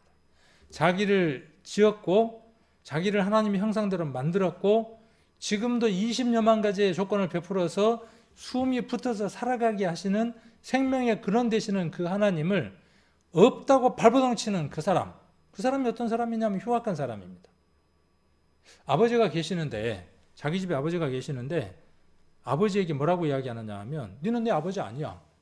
네가 뭐 한 게 있다고. 매일 풍족하게 먹고 살아갈 수 있도록 해주는데 너는 내 아버지 아니야. 왜? 내가 원하는 오락기 안 사주고 내가 원하는 뭐 안 해주니까. 똑같잖아요. 다른 교회들도. 하나님은 어떤 하나님이어야 되느냐 하면 내가 원하는 걸 다 해주는 하나님이어야 돼. 내가 원하는 걸 안 해주면 하나님이 아닌 거야. 교회 다닌다는 사람들은 왜 그래? 교회 다닌다는 사람들을 보면 그렇게 잘 믿는데 왜 병이 걸리고 죽을까? 그건 뭐예요? 흉악한 거예요. 숭악하기도 하고 흉악하기도 한 겁니다. 왜요? 인생들이 죄를 범함으로 말미암아 죄의 대가가 무엇이냐면 질병이고 죽음인 것을 알지 못하기 때문에 그래요. 교회 열심히 나가고 잘 믿으면 그들은 어떻게 생각하는 겁니까? 지들이 원하는 하나님이라고 하나님은 그런 거예요. 돈 잘 벌게 해주고 건강하게 살고 아들 잘 되고 자기가 원하는 대로 도깨비 같은 로봇 같은 흉악한 놈들이잖아요. 그게 흉악한 거예요. 자, 살인자들 사람 죽이는 거잖아요. 이따가 한번 보도록 하고 행음자들 이것도 이따 한번 봅시다. 술객들은 뭘까요? 술 먹은 손님이 술객이 아니고요. 점치는 겁니다. 자기의 일생을 자기의 앞날을 하나님에게 묻지 않고 장차 당할 일을 알려주시는 그분에게 묻지 않고 다른 곳에 가서 묻는 자들. 그 다음 우상 숭배도 이따가 한번 보도록 하고 거짓말하는 자들에서 자유로울 사람이 아무도 없죠. 얼마나 많은 거짓말을 합니까? 나는 일생에 한 번도 거짓말 해본 적이 없다. 그 사람 진짜 거짓말 대회에서 1등한 사람이죠. 자, 이 사람이 불과 유황으로 타는 못에 참여합니다. 이게 둘째 사망이에요. 얼만큼의 사망일까요? 영원한 사망입니다. 자, 죄의 결과는 죽음이고 죽음 후에는 영원한 저기로 통과하는 심판이 준비되어 있습니다. 자, 실은 그 심판이 이미 내려져 있는 거죠. 시차적인 걸로는 천년왕국이 끝나고 백보자 심판 아래 있을 때지만 하나님의 시계 안에 봤을 때에는 오늘 내가 숨이 질면 그는 어디로 가는 겁니까? 영원한 불못 속으로 던져져 가는 겁니다. 시차적인 면에서는 음부도 있고 뭐 여러 가지로 기록되어져 있는 것이죠. 자, 마귀를 위해서 준비된 곳, 그러나 사단과 함께 삶을 살아온 사람이 가야 할 곳, 그것이 지옥입니다. 영영한 불, 풀무불, 꺼지지 않는 불이라고 이야기를 합니다. 그래서 예비된 영영한 불이라고 되어 있고 여기는 풀무불이라고 되어져 있습니다. 불법을 행하는 자들이 가는 겁니다. 자, 거기는 뭐도 안 죽느냐 하면 구더기도 죽지 않고 불도 꺼지지 않습니다. 구더기가 왜 있냐면요, 심판의 도구로 구더기가 있습니다. 사람을 온전하게 살아있는 이 육체를 심판하기 위해서 불도 있고 구더기도 있는 겁니다. 그래서 사람을 파먹는 구더기도 죽지 않더라라고 번역되어 있기도 합니다. 사람마다 어떻게 하냐 하면 불로서 소금치듯 함을 같습니다. 불에 얼마나 뜨거우면 소금이 튀는 것처럼 뛰어오른다는 거죠. 소금이 요만하면 소금의 수백 배를 튀어오르는 것처럼 소금을 그 생선을 굽기 위해 연탄 같은 데 구웠을 때 톡 하고 튀어오르잖아요. 그런 것처럼 영원한 불꽃 가운데에서 고통받는다고 이야기를 합니다. 지옥은 땅 아래에 있는 감옥이라는 뜻이죠. 컴컴하고 어두운 곳, 더 이상 나올 수 없는 곳. 누가 가느냐 하면 죄인이 가는 겁니다. 죄인은 죄의 문제를 해결하지 못한 사람이 죄인입니다. 이제 내일 말씀을 듣게 되면 죄인의 개념이 달라집니다. 오늘까지는 이 죄가 여러분 안에 있는 이 모든 문제에 대한 답을 찾는 것이고 내일 메시지가 전해지고 난 이후의 죄는 또 다른 죄가 되어집니다. 더 무거운 죄가 됩니다. 내일 듣고도 문제를 해결하지 못한다 그러면 더 복잡해지는 겁니다. 그래서 죄를 해결받지 못한 자가 가야 하는 지옥이 불못이고 불못의 특징은 어떠냐 하면 불로 된 연못이에요. 소돔과 고모라의 불과 유황으로 옹기점 연기처럼 나게 했던 것처럼 그곳에는 불도 있고 유황도 있고 연기도 있습니다. 불못입니다. 그래서 자기 행위대로 심판을 받는 겁니다. 쉼이 없습니다. 거기는 밤낮 쉼을 얻을 수 없습니다. 그래서 고난의 연기가 세세토록 올라가고 밤낮 쉼을 얻지 못하는 곳이 지옥입니다. 그리고 너무나 괴로워서 이를 가는 곳입니다. 이를 빠드득 가는 곳입니다. 양심이 살아있어서 차마 물 한 모금도 먹을 수 없을 만큼 양심은 예민하게 살아있습니다. 그리고 후회로 가득 차는 곳입니다. 내가 살았을 때 어느 교회에서 저 말씀 듣고 구원받으라고 할 때 구원받을 걸, 그때 아들이 말할 때 한번 들어볼 걸, 딸이 말할 때, 남편이 말할 때, 아내 그때 왜 귀를 기울이지 않았을까? 후회하고 통탄에 차고 괴로운 마음으로, 몸만 괴로운 게 아니고 마음도 어떤 상태예요? 이렇게 한번 표현을 해볼 수 있을 것 같아요. 자기가 사랑하는 자식이 자기보다 먼저 세상을 떠났을 때 그 마음 안에 갖는 괴로움. 제가 이렇게 이제 표현을 해서 그런 아픔을 가진 분들에게 상처가 될지 모르겠지만은 그분들의 마음을 우리가 헤아릴 수 있을까요? 경험해보지 못한 사람은 모릅니다. 그 마음의 괴로움보다 수백 배나 괴로운 마음을 품고 살아가야 합니다. 몸이 괴로워서도 이가 갈아지겠지만 이 마음이 괴로움으로 이를 가는 겁니다. 이빨이 빠드득 갈리는 소리를 들으면서 그 괴로움을 참아야 하는 것이죠. 유황으로 된 샘이에요. 유황천입니다. 그래서 불과 유황으로 타는 못이라고 되어져 있고 불꽃이 있다 그랬어요. 불꽃은 태우는 거니까 불꽃 가운데에서 고민한다 그랬어요. 나사로는 아까 어떤 사람이라 그랬습니까? 하나님 없이는 살 수 없는 사람이 나사로. 부자는 어떤 사람? 하나님 없어도 살아갈 수 있는 사람. 우리는 누가복음에서 그 부자와 나사로의 얘기를 잘 알아들어야 됩니다. 돈 많은 사람? 부자? 아닙니다. 어떤 사람이냐 하면 하나님이 필요 없는 사람이 부자입니다. 나사로는 어떤 사람입니까? 하나님의 도우심 없이는 하루도 살아갈 수 없는 사람. 그 사람이 아브라함의 품에 안겼던 것처럼 하나님 품에 안긴다는 것이죠. 저와 여러분 이 세상을 살아가는 동안에 그리스도인이라고 하는 그 이름 때문에 가난하게 살아갑니다. 세상 사람들은 그리스도라고 하는 그 옷을 입지 않았기 때문에 자기들 하고 싶은 일들을 하고 살아갑니다. 호의롭게, 호화롭게 연락하며 시집도 가고 장가도 가고 마음껏 살아갑니다. 부자입니다. 하나님 없이 살아갑니다. 그들에게 하나님 나라를 허락하신다면 하나님은 공평하신 하나님이 아니죠. 그리고 그들에게도 끊임없이 어떤 메시지가 들려진다고요? 에녹을 통해서 하나님의 심판이 있다고 말씀하신 것처럼, 무드셀라를 통해서 말씀하신 것처럼, 노아를 통해서 1000년간 그렇게 외쳤던 것처럼 비가 온다고, 하나님의 심판이 있다고 외쳐서 그들이 듣게 했던 것처럼 1000년 동안 살아있던 모든 사람들에게 하나님이 그렇게 외치게 하셨다고요. 부자로 살아가는 모든 사람들에게 지금 그렇게 하나님의 메시지들이 들려지고 있다고요. 여러분의 마음들이 지금 하나님이 필요 없거든. 여러분의 마음들은 지금 부자의 마음입니다. 그 결과가 무엇이냐 하면 영원한 불목 가운데에서 고통받아야 합니다. 하나님이 여러분에게 필요 없으면 이곳이 여러분이 가야 할 장소입니다. 영원한 지옥입니다. 영원한 곳입니다. 자, 그래서 마가복음 9장 48절을 공동번역에서는 이렇게 번역을 했습니다. 지옥에서는 그들을 파먹는 구더기도 죽지 않고 불도 꺼지지 않는다 그랬어요. 사람의 그 육체 가운데에 받는 고통 가운데 가장 큰 고통이 어떤 거냐면요, 자기 살을 스물스물 파고 들어가는 고통입니다. 그 다음 또 하나가 뭐냐 하면요, 화상의 고통입니다. 화상은 화상 때도 고통스럽지만 그 화상이 치유되는 과정, 그 이후에도요, 말도 못하는 고통이 수반됩니다. 그것이 영원한 불못에 갈 사람의 운명이라는 것이죠. 우리가 열심히 신속히 달려가는데, 그 죽음의 지점을 향해서 달려가는데 열심히 달려가면서 이 문제를 풀지 못한다면 인생은 이런 결과를 맞이하는 겁니다. 그래서 불꽃 가운데에서 불못이죠. 아까 성경에 나와 있는 그대로의 불못입니다. 그런데 이런 데 보면 왜 이렇게 어둡게 표현을 했을까요? 어둡게 이렇게. 여기가 더 뜨거울까요? 여기 지금 사람이 이렇게 서 있는데 불못에서 살려달라고 막 외치잖아요. 여기가 제일 뜨거운 곳일까요? 누군가가 불의 색깔을 이렇게 조사를 했어요. 그래서 온도를 표시를 했습니다.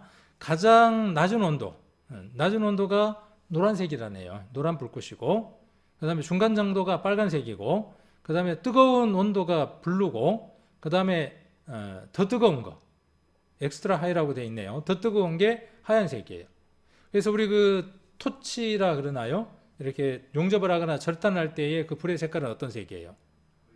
하얀색. 거의 푸른색에서 하얀색을 띠죠. 그래서 쇠도 반으로 나눠버리죠. 자, 그런 불들이 어디에 있다는 겁니까? 이 화이트, 레드, 블루, 화이트, 그러니까 옐로우, 레드, 블루, 화이트의 모든 색깔들이 아까 어디에 있던가요? 지옥 속에 들어있는 겁니다. 그리고 어떤 것도 있습니까? 아주 베리베리 하이 온도, 아주 뜨거운 온도가 뭐라고 지금 여기는 이야기하느냐 하면 블랙이라고 이야기를 합니다. 이 온도에는요 엄청난 고통이 수반되는 겁니다. 여기 화상 환자의 고통을 우리가 볼 수 있는 영상이 있습니다. 드레싱하고 있는 모습인데요. 저 물이 뿌려질 때마다요 뼛속까지 스며드는 고통을 받아야 합니다. 이를 가는 거예요. 아프냐고 물으면 그게 말이겠습니까?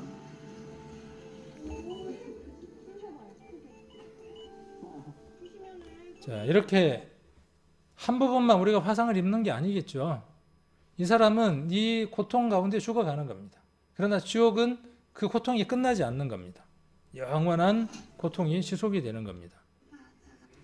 자, 여기 보면은 뭐라고 이야기하냐면 지금 불이 없는데도 뜨거 그래요. 뜨거 그래요. 아이고 못 참겠다.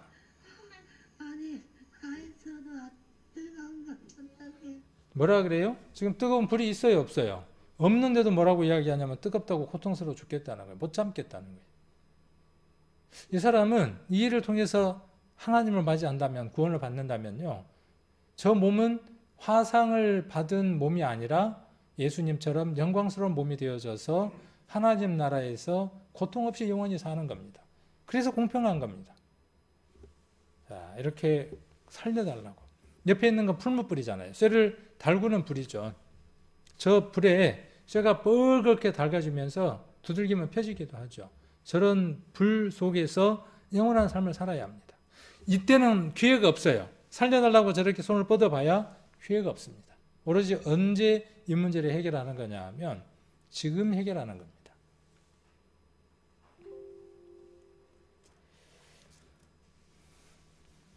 자, 죄의 판단 기준은 법이 있어야 합니다. 우리 헌법, 우리나라도 그렇잖아요. 네가 죄인이다 하려면 뭐가 있어야 됩니까? 그것이 죄라고 하는 무엇에 저촉됐다고 하는 기준이 있어야 그 기준에 의해서 이것이 법이다, 죄다. 그리고 그 죄에 대한 형량은 얼만큼이다 하고 판결을 내리는 것이죠. 그러면 하나님 앞에서 지옥 가는 죄의 판단 기준은 세상 법이겠냐 그 말이에요. 아니다는 거예요. 하나님의 법에 의해서 하나님이 무엇을 하시느냐 하면 판결을 하시는 거죠. 심판하시는 거죠. 디모데 전서를 한번 보겠습니다. 디모데 전서 1장입니다.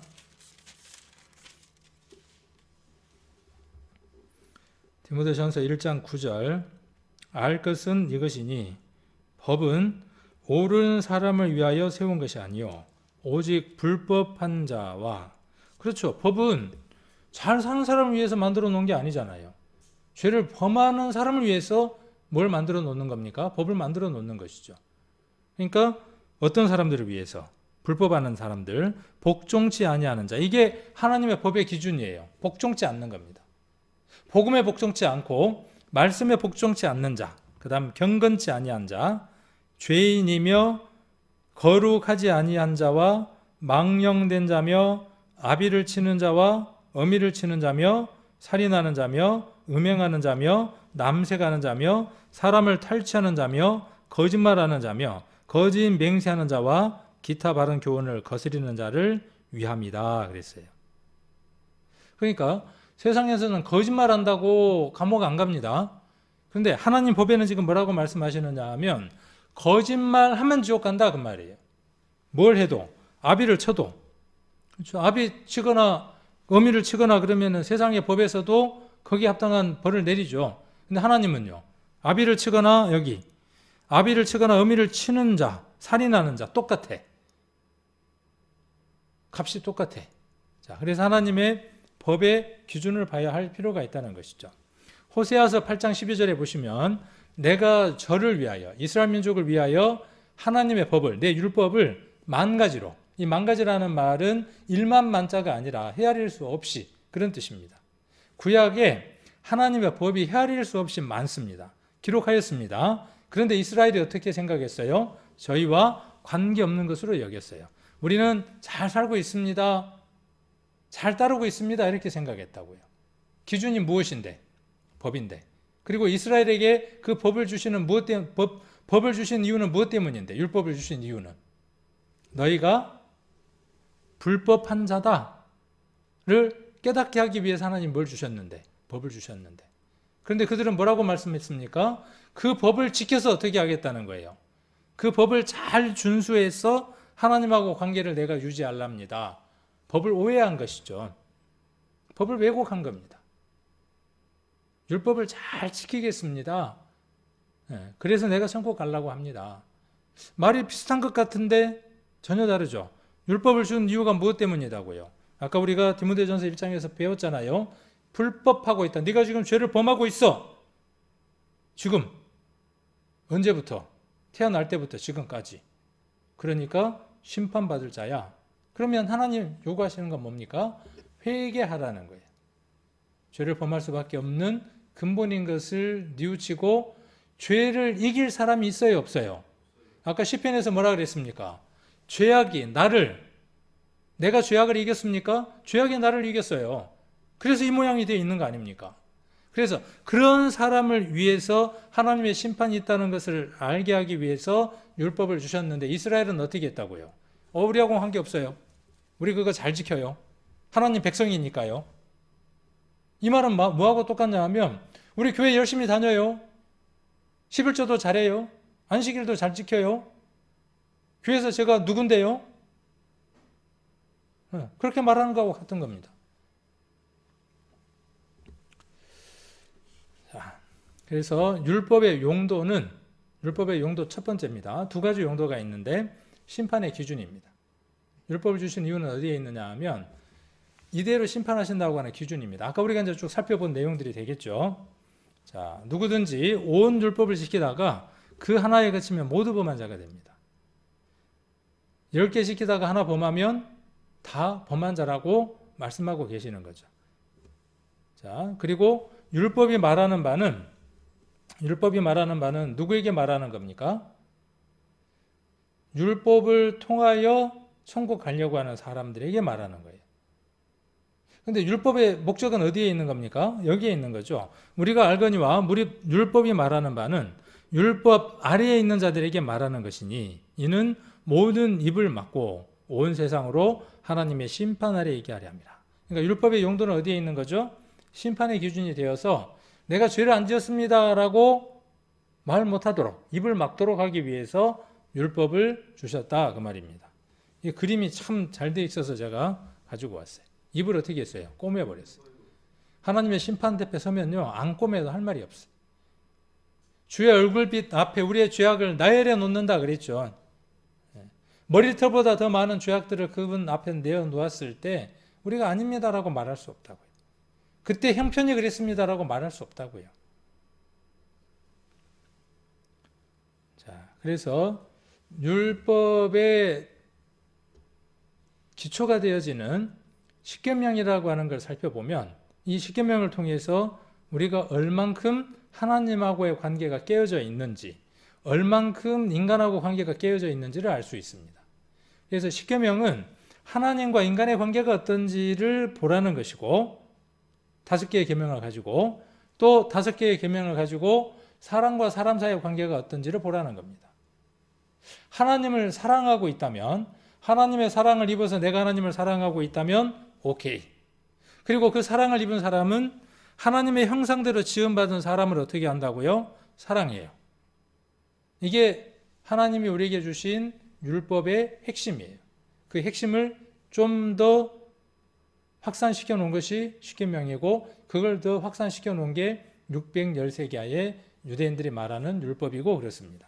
그래서 하나님하고의 관계는 나 외에 다른 신을 섬기지 말라, 우상을 만들지 말라, 하나님의 이름을 망령되이 일컫지 말라, 안식일을 지켜라 하는 것입니다. 인간과의 관계는 부모를 공경하고 살인하지 말고. 왜 살인이 나올까요? 살인은 하나님의 형상대로 지음받은 사람을 해야 하는 겁니다. 그래서 가장 큰 것으로 명시되어 있습니다. 간음하지 말라 그랬어요. 그 다음에 도둑질하지 말라 그랬고, 거짓 증거하지 말라 그랬고, 내 이웃의 소유를 탐내지 말라 그랬어요. 인간을 사랑하면, 사람과 사람 사이에 사랑하게 되면 부모를 사랑하게 돼 있고, 그렇죠. 이웃을 사랑하니까 살인하지 않게 되겠죠.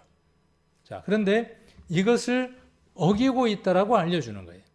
이스라엘이 이 10개의 계명을 받을 때 그들은 이미 뭐 하고 있었냐 하면 우상 숭배를 하고 있었습니다. 이 율법을 받을 때 그들은. 그러니까 하나님이 그렇게 어리석은 분이 아니죠. 이걸 지키라고가 아니라 이것을 통해서 너희가 불법한 자라고 하는 사실을 깨닫게 하는 거죠. 나 외에 다른 신을 잊게 말라고 하는 말씀을 한번 살펴보면 우상 숭배입니다. 우상 숭배가 무엇이냐 하면 어제 말씀드렸던 것처럼 우상이라고 하는 것은 아무짝에도 의미 없는 것, 우상은 아무 의미 없는 것, 그런 거예요. 그래서 이사야서에 보시면 사람이 나무를 해와 가지고 불을 뗄 목적으로 써요. 이 나무는 사람이 화목을 삼는 것이거늘 그가 그것을 가지고 자기 몸을 더웁게 하고 그것으로 불을 피워서 떡을 굽기도 하고 그것으로 신상을 만들어 숭배하며 우상을 만들고 그 앞에 부복하기도 하는구나. 그 나머지로는 신상 곧 자기 우상을 만들고 그 앞에 부복하여 경배하며 그것에 기도하여 이르기를 너는 나의 신이니 나를 구원하라 하는도다. 이것 아무짝에도 쓸데없는 짓이야 라고 이사야 선지자를 통해서 하나님 말씀하고 계시는 거죠. 그런데 사람들은 뭐라 그래요? 아니야 그러는 거죠. 뭐라고 이야기하는 거죠? 내 경험에는 절에 가서 절을 했더니 많은 것이 나오더라 그 말이에요. 절에 가서 빌었더니 내가 원하는 신에게 구했더니 이루어지더라 그 말이에요. 속은 것이죠. 자, 사람들은 이렇게 나무를 갖고 뭘 만들어요? 똑 이 말씀 그대로예요. 이렇게 뭘 만듭니까? 깎아서 부처상을 만들어요. 나머지 부스러기가 나올 거 아니에요. 나머지 나무의 부스러기가. 그럼 그걸 가져다가 어떻게 해요? 불도 때. 그럼 불 때는 나무는 뭐고 이거는 뭐예요? 여기다가 금을 입혀갖고 딱 앉혀놓고 내 신이라고 나를 구원하라고 이야기를 하는 거예요. 얼마나 어리석냐 그 말이죠. 얼마나 어리석은 일이냐고 말하고 있는 겁니다. 이거는 거기에다가 이제 흙을 빚어서 이렇게 이제 만들고 있고, 이것도 나무로 지금 이렇게 만들고 있죠. 그러면 왜 저렇게 하느냐? 왜 저렇게 아무것도 아닌 것을 가져다가 신이 있다고 만드느냐? 그 대답이 골로새서 3장 5절입니다. 그러므로 땅에 있는 지체를 죽이라. 음란과 부정과 사욕과 악한 정욕과 탐심이니 탐심은 우상 숭배니라. 정욕이라는 게 뭘까요? 정욕이라는 건 뭐냐 하면 사랑이 없는 욕심을 가리켜서 정욕이라 그럽니다. 내가 어느 여자를 사랑이 없는데 소유하려고 하잖아요. 이게 그런 것들이 정욕이에요. 자, 탐심이다 그랬는데 탐심은 우상 숭배다 그랬어요. 탐심이 우상 숭배다. 아까 그렇게 나무로 뭔가를 만들어 놓고 절하는 그것이, 섬기는 것이 무엇에 기인한 것이다 그 말이죠. 마음 가운데에 욕심이 있기 때문에. 우리 욕심이 잉태한 즉 죄를 낳는다 그랬죠. 욕심과 탐심은 동일한 단어예요. 그 욕심이 무엇을 만들어낸 거죠? 그 신상을 만들어낸 겁니다. 무엇으로도 부족해요? 하나님 형상대로 지음받은 것으로도 부족해. 하나님 갖고는 안 되겠어. 그러니까 더 의미 없는 것에다가 의미를 부여해서 내가 복을 받아야 될 것 같아. 내가 원하는 것들을 이루기 위한 것이죠. 그래서 이렇게 선앙당이라고 하는 곳에다가 자기의 소원을 빌기도 하고, 이게 다 탐심인 겁니다. 다른 누구보다도 내가 더 가져야 하는 거예요. 내게 더 있어야 하는 거예요. 욕심의 출발점인 거죠. 그러니까 우상 숭배는 무엇과 동일한 거예요? 하나님 보시기에. 탐심은 우상 숭배와 동일한 것이 되어지는 거죠. 자, 이렇게 남근 형상을 만들어 가지고 아낙네가 와서 빌고 있어요. 이 한 컷의 사진이 뭘 말해줍니까? 저 여인의 간절한 소망은 뭡니까? 아들이라는 걸 알 수 있죠. 이 여인의 마음 안에는요, 아들만 낳을 수 있으면 이라고 하는 간절함이 있는 겁니다. 그 간절함이 의미 없는 것에다가 저렇게 빌고 있는 것이죠. 그게 우상 숭배입니다. 그러면 여러분에게 어떠한 형상이 없다고 할지라도 마음 가운데에 어떤 것들을 두고 욕심을 갖고 있다면, 예를 들어서 집안에 어떤 형상을 만들어 두고 집안에 드나들 때마다 그것이 나를 지켜줄 것이라고 생각을 한다면 그것 자체가 뭐죠? 우상 숭배인 거죠. 자, 그래서 탐심은 우상 숭배라고 이야기를 했고, 하나님 말씀하시기를 천하 만민을 분정하신 것을 보고 경배하고 섬길까 두려워한다라고 말씀하시면서 아무 형상, 짐승의 형상이든지 하늘에 나는 새의 형상이든지 땅 위에 기는 아무 곤충의 형상이든지 땅 아래 물속에 있는 아무 어족의 형상이든지 만들어라. 또 일, 해, 달, 별, 하늘 위의 군중 이런 것들의 형상을 만들어라. 그렇게 하신 적이 없어요. 형상을 만들어서 경배하고 섬길 것이 걱정이 되어져서 어떠한 형상도 만들지 말라는 거예요. 교회에다가 십자가를 세워두고 그 십자가가 나를 지킬 거라고 생각을 해요. 잘 들으세요. 십자가가 나를 지킬 거라고 생각을 해요. 차 안에다가 룸밀러 안에다가 차 안에 있는 거울에다가 십자가 모양을 두고 이렇게 걸어두고 그게 나를 지킬 거라고 빌어요. 십자가지만 그게 무엇이냐 하면 어떤 형상이 되어지는 거예요. 그것을 숭배하는 것이에요. 그것이 나를 지킵니까? 아니에요. 자, 이것과 똑같은 거예요. 소가 자기들을 지킨다고 생각하는 것이나 그거나 별반 다를 바가 없죠. 또 어느 나라는 쥐새끼가 자기를 지킬 거라고 생각을 해요. 이게 좀 낫네. 도찐개찐이지만 쥐새끼가 자기를 지킬 거라는 거예요. 그러니까 뭐가 많을까요? 전염병들이 많겠죠. 쥐가 패스트를 옮기는데 우리가 어제 봤잖아요. 그제도 보고. 자, 숭배 대상으로 삼는 거예요. 뭐를요? 피조물을.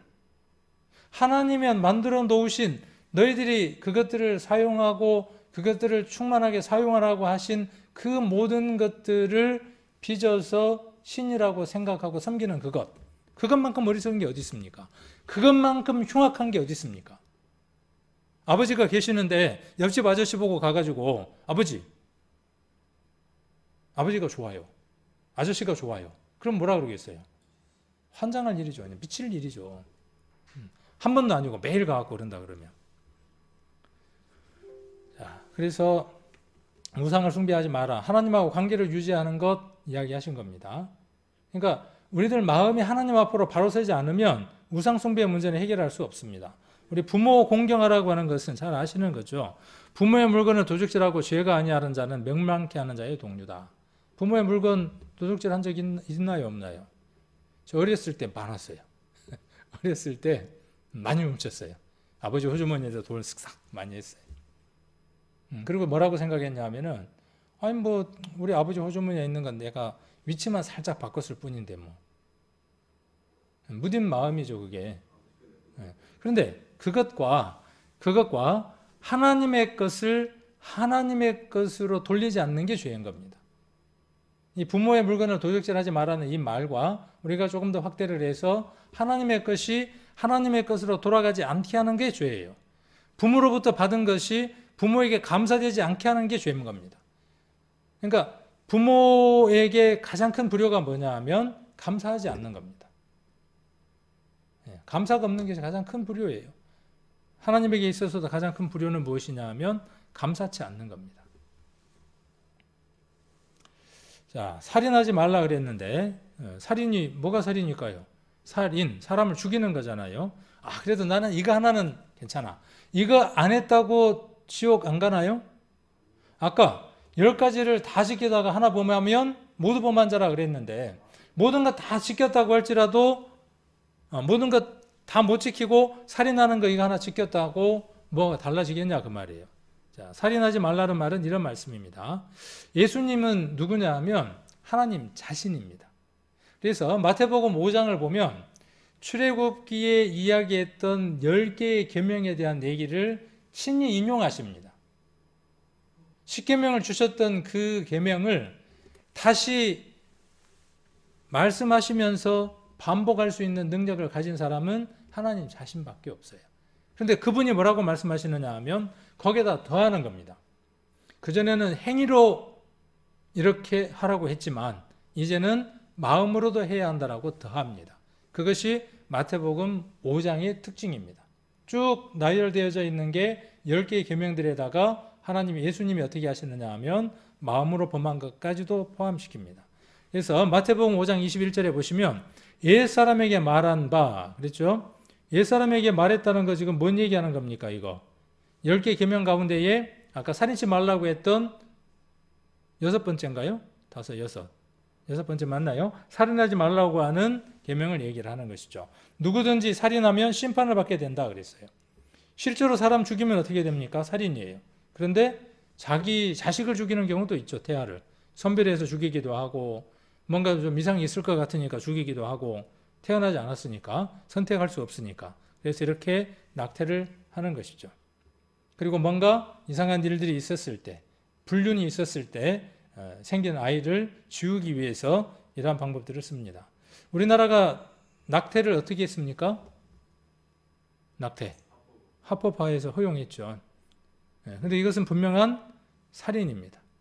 이렇게 형체를 다 갖추고 있습니다. 그래서 그 아이를 낙태하기 위한 도구를 넣었을 때 뱃속에 아이가 침묵의 소리를 지르면서요 피해 다닙니다. 생명력이 있어서 거부합니다. 그런데도 불구하고 아버지하고 어머니가 의사에게 돈을 주고 청부살인한 것이 낙태죠.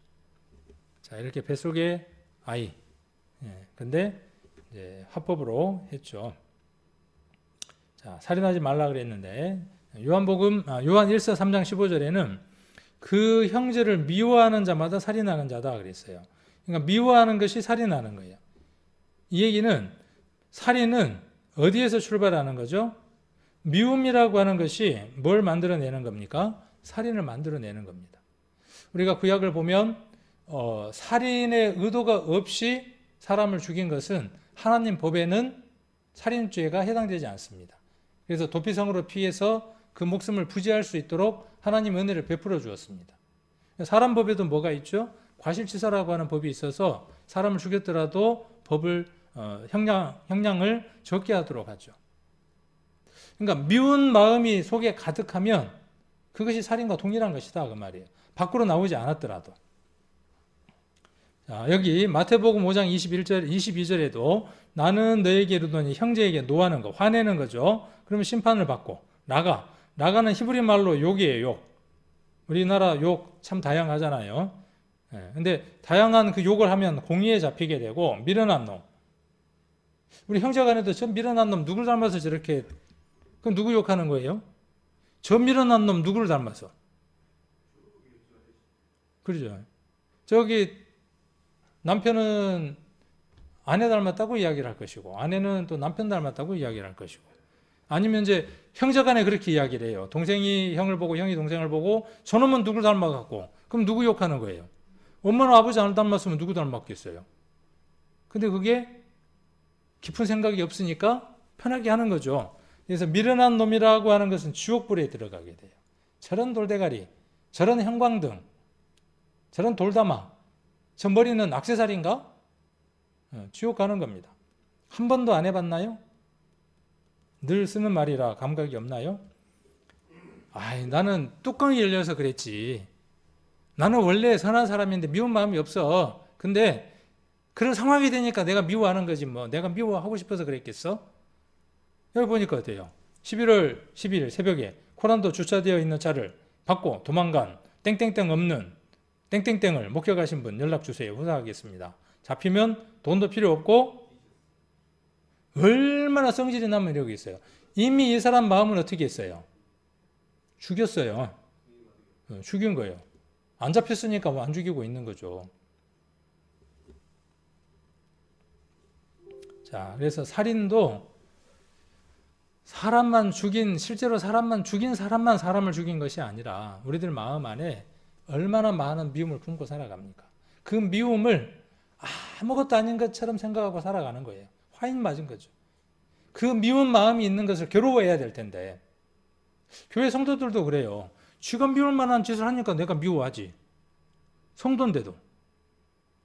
그 형제를 미워하는 자는 살인하는 자라고 하는 말씀을 배운 사람들도 그 미움이 하나님 마음을 아프게 하는 것이라고 하는 것에 대한 자각이 없는 거예요. 그래서 우리가 이런 시간들이 필요한 거죠. 그 마음은 사단이 기뻐하는 마음이니까 그 마음을 하나님 앞에 돌이킬 수 있는 마음이 정상적인 마음이죠. 괜찮아가 아니라. 자, 그 다음 간음하지 말라 그랬죠. 자, 간음은 음욕을 품는 자를 간음하는 자라고 예수님이 말씀하셨어요.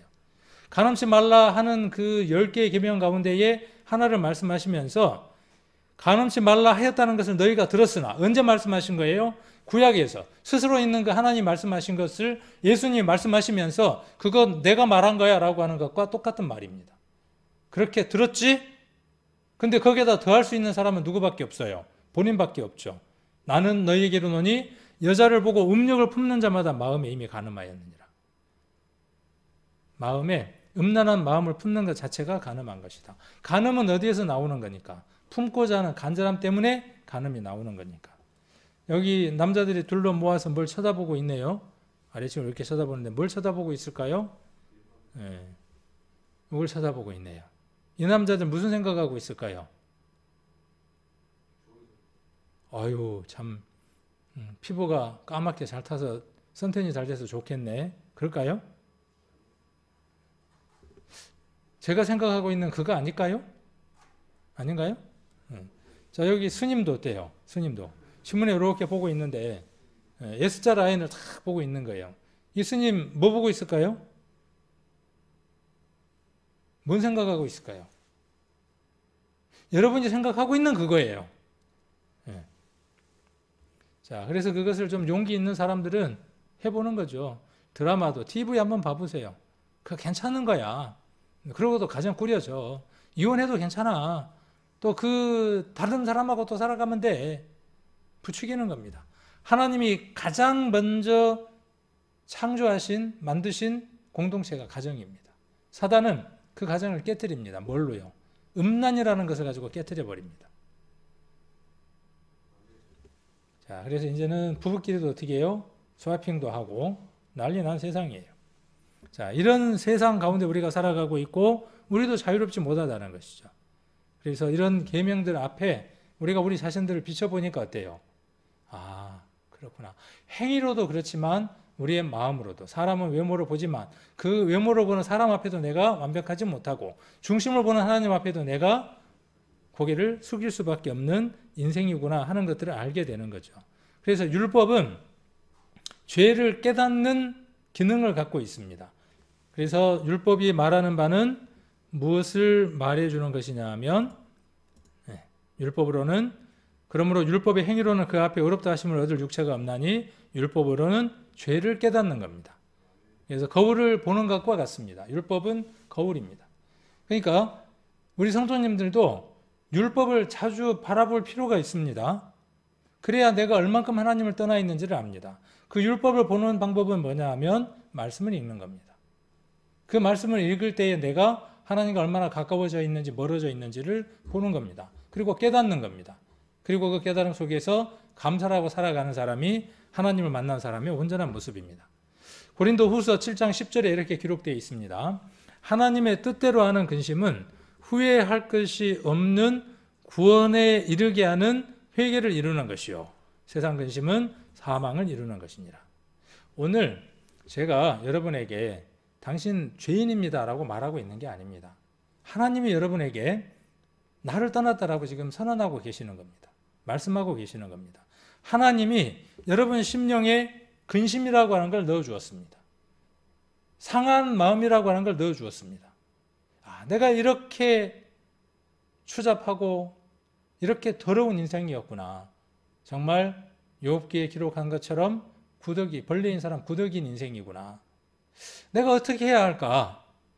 이렇게 근심된 마음이 있으면 오늘 하나님의 영 안에서 잘 인도함을 받은 겁니다. 근데 그 마음이 없다면 여러분들은 사단의 그 영에 의해서 강제로 여러분 안에 역사하시는 그 영을 밀어낸 겁니다. 복종치 않는 겁니다. 아까 법은 누구를 위해서 준비됐다 그랬죠? 먼저 알 것은 불법한 자를 위해서 준비된 것이다 그랬죠. 심판의 대상인 겁니다. 엎드려야 되는 것이죠. 공동문장에는 하나님의 뜻을 따라서 겪는 상심입니다. 상한 마음이에요.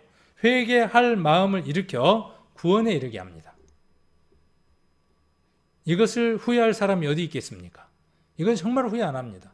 이 경험이 없는 사람은 하나님을 만나지 못한 사람입니다. 이 회개, 근심, 상한 마음, 이 마음이 없는 사람은 하나님을 온전하게 만날 수 없습니다. 오늘 이 말씀을 듣고 또 오늘 저녁에 내일까지의 시간이 주어졌을 때 하나님 앞에 납작 엎드려야 하겠죠. 어느 여인처럼 개도 주인의 상에서 떨어지는 부스러기를 먹습니다 하는 그 간절한 마음으로 나는 개입니다. 주인이 은혜를 베풀어서 개한테 줄 먹이를 떨어뜨려 주더라도 나는 그 은혜라도 받겠습니다 하는 그 간절한 마음이 없다면 은혜를 못 받는 겁니다. 개한테 줄 걸 내가 왜 먹어? 개가 먹는 부스러기를 내가 왜 주워 먹어? 그렇다면 은혜를 입을 방법이 없습니다. 자, 그래서 하나님이 구하시는 것은요. 시편 51편 17절인데 하나님이 구하시는 제사가 있습니다. 교회에다가 돈 바치는 거 원하지 않습니다. 물론 하나님을 발견하고 난 이후에 하나님께 감사함으로 드리는 것 하나님이 기뻐하십니다. 그걸 막을 재간은 없어요. 막을 필요도 없고.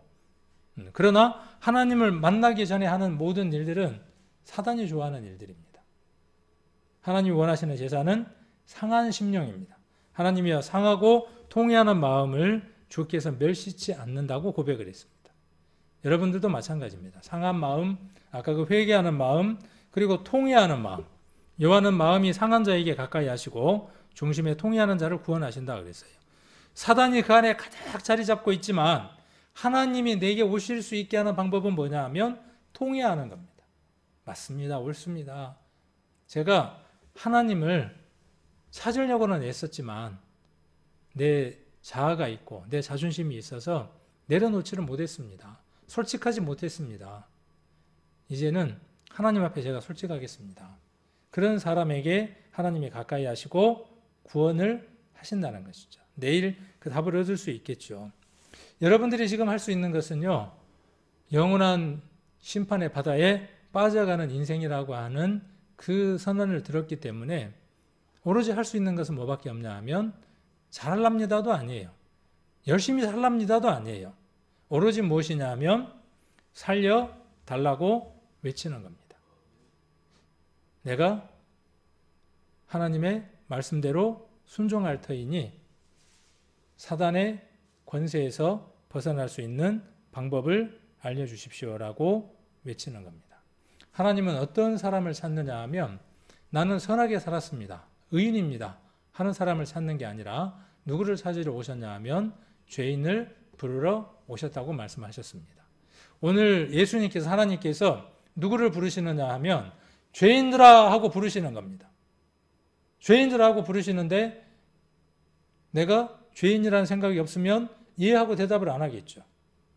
만일 여러분들이 죄인입니다 라고 대답을 하신다면 내일 이곳에 오십시오. 오셔서 그 죄를 하나님이 어떻게 해결해 주시는지를 들으시고 마음의 자유를 얻으시고 영원한 하나님의 처소가 되어서 하나님을 만끽하고 하나님 안에서 살아가는 큰 복을 내일 꼭 받으시기를 원합니다.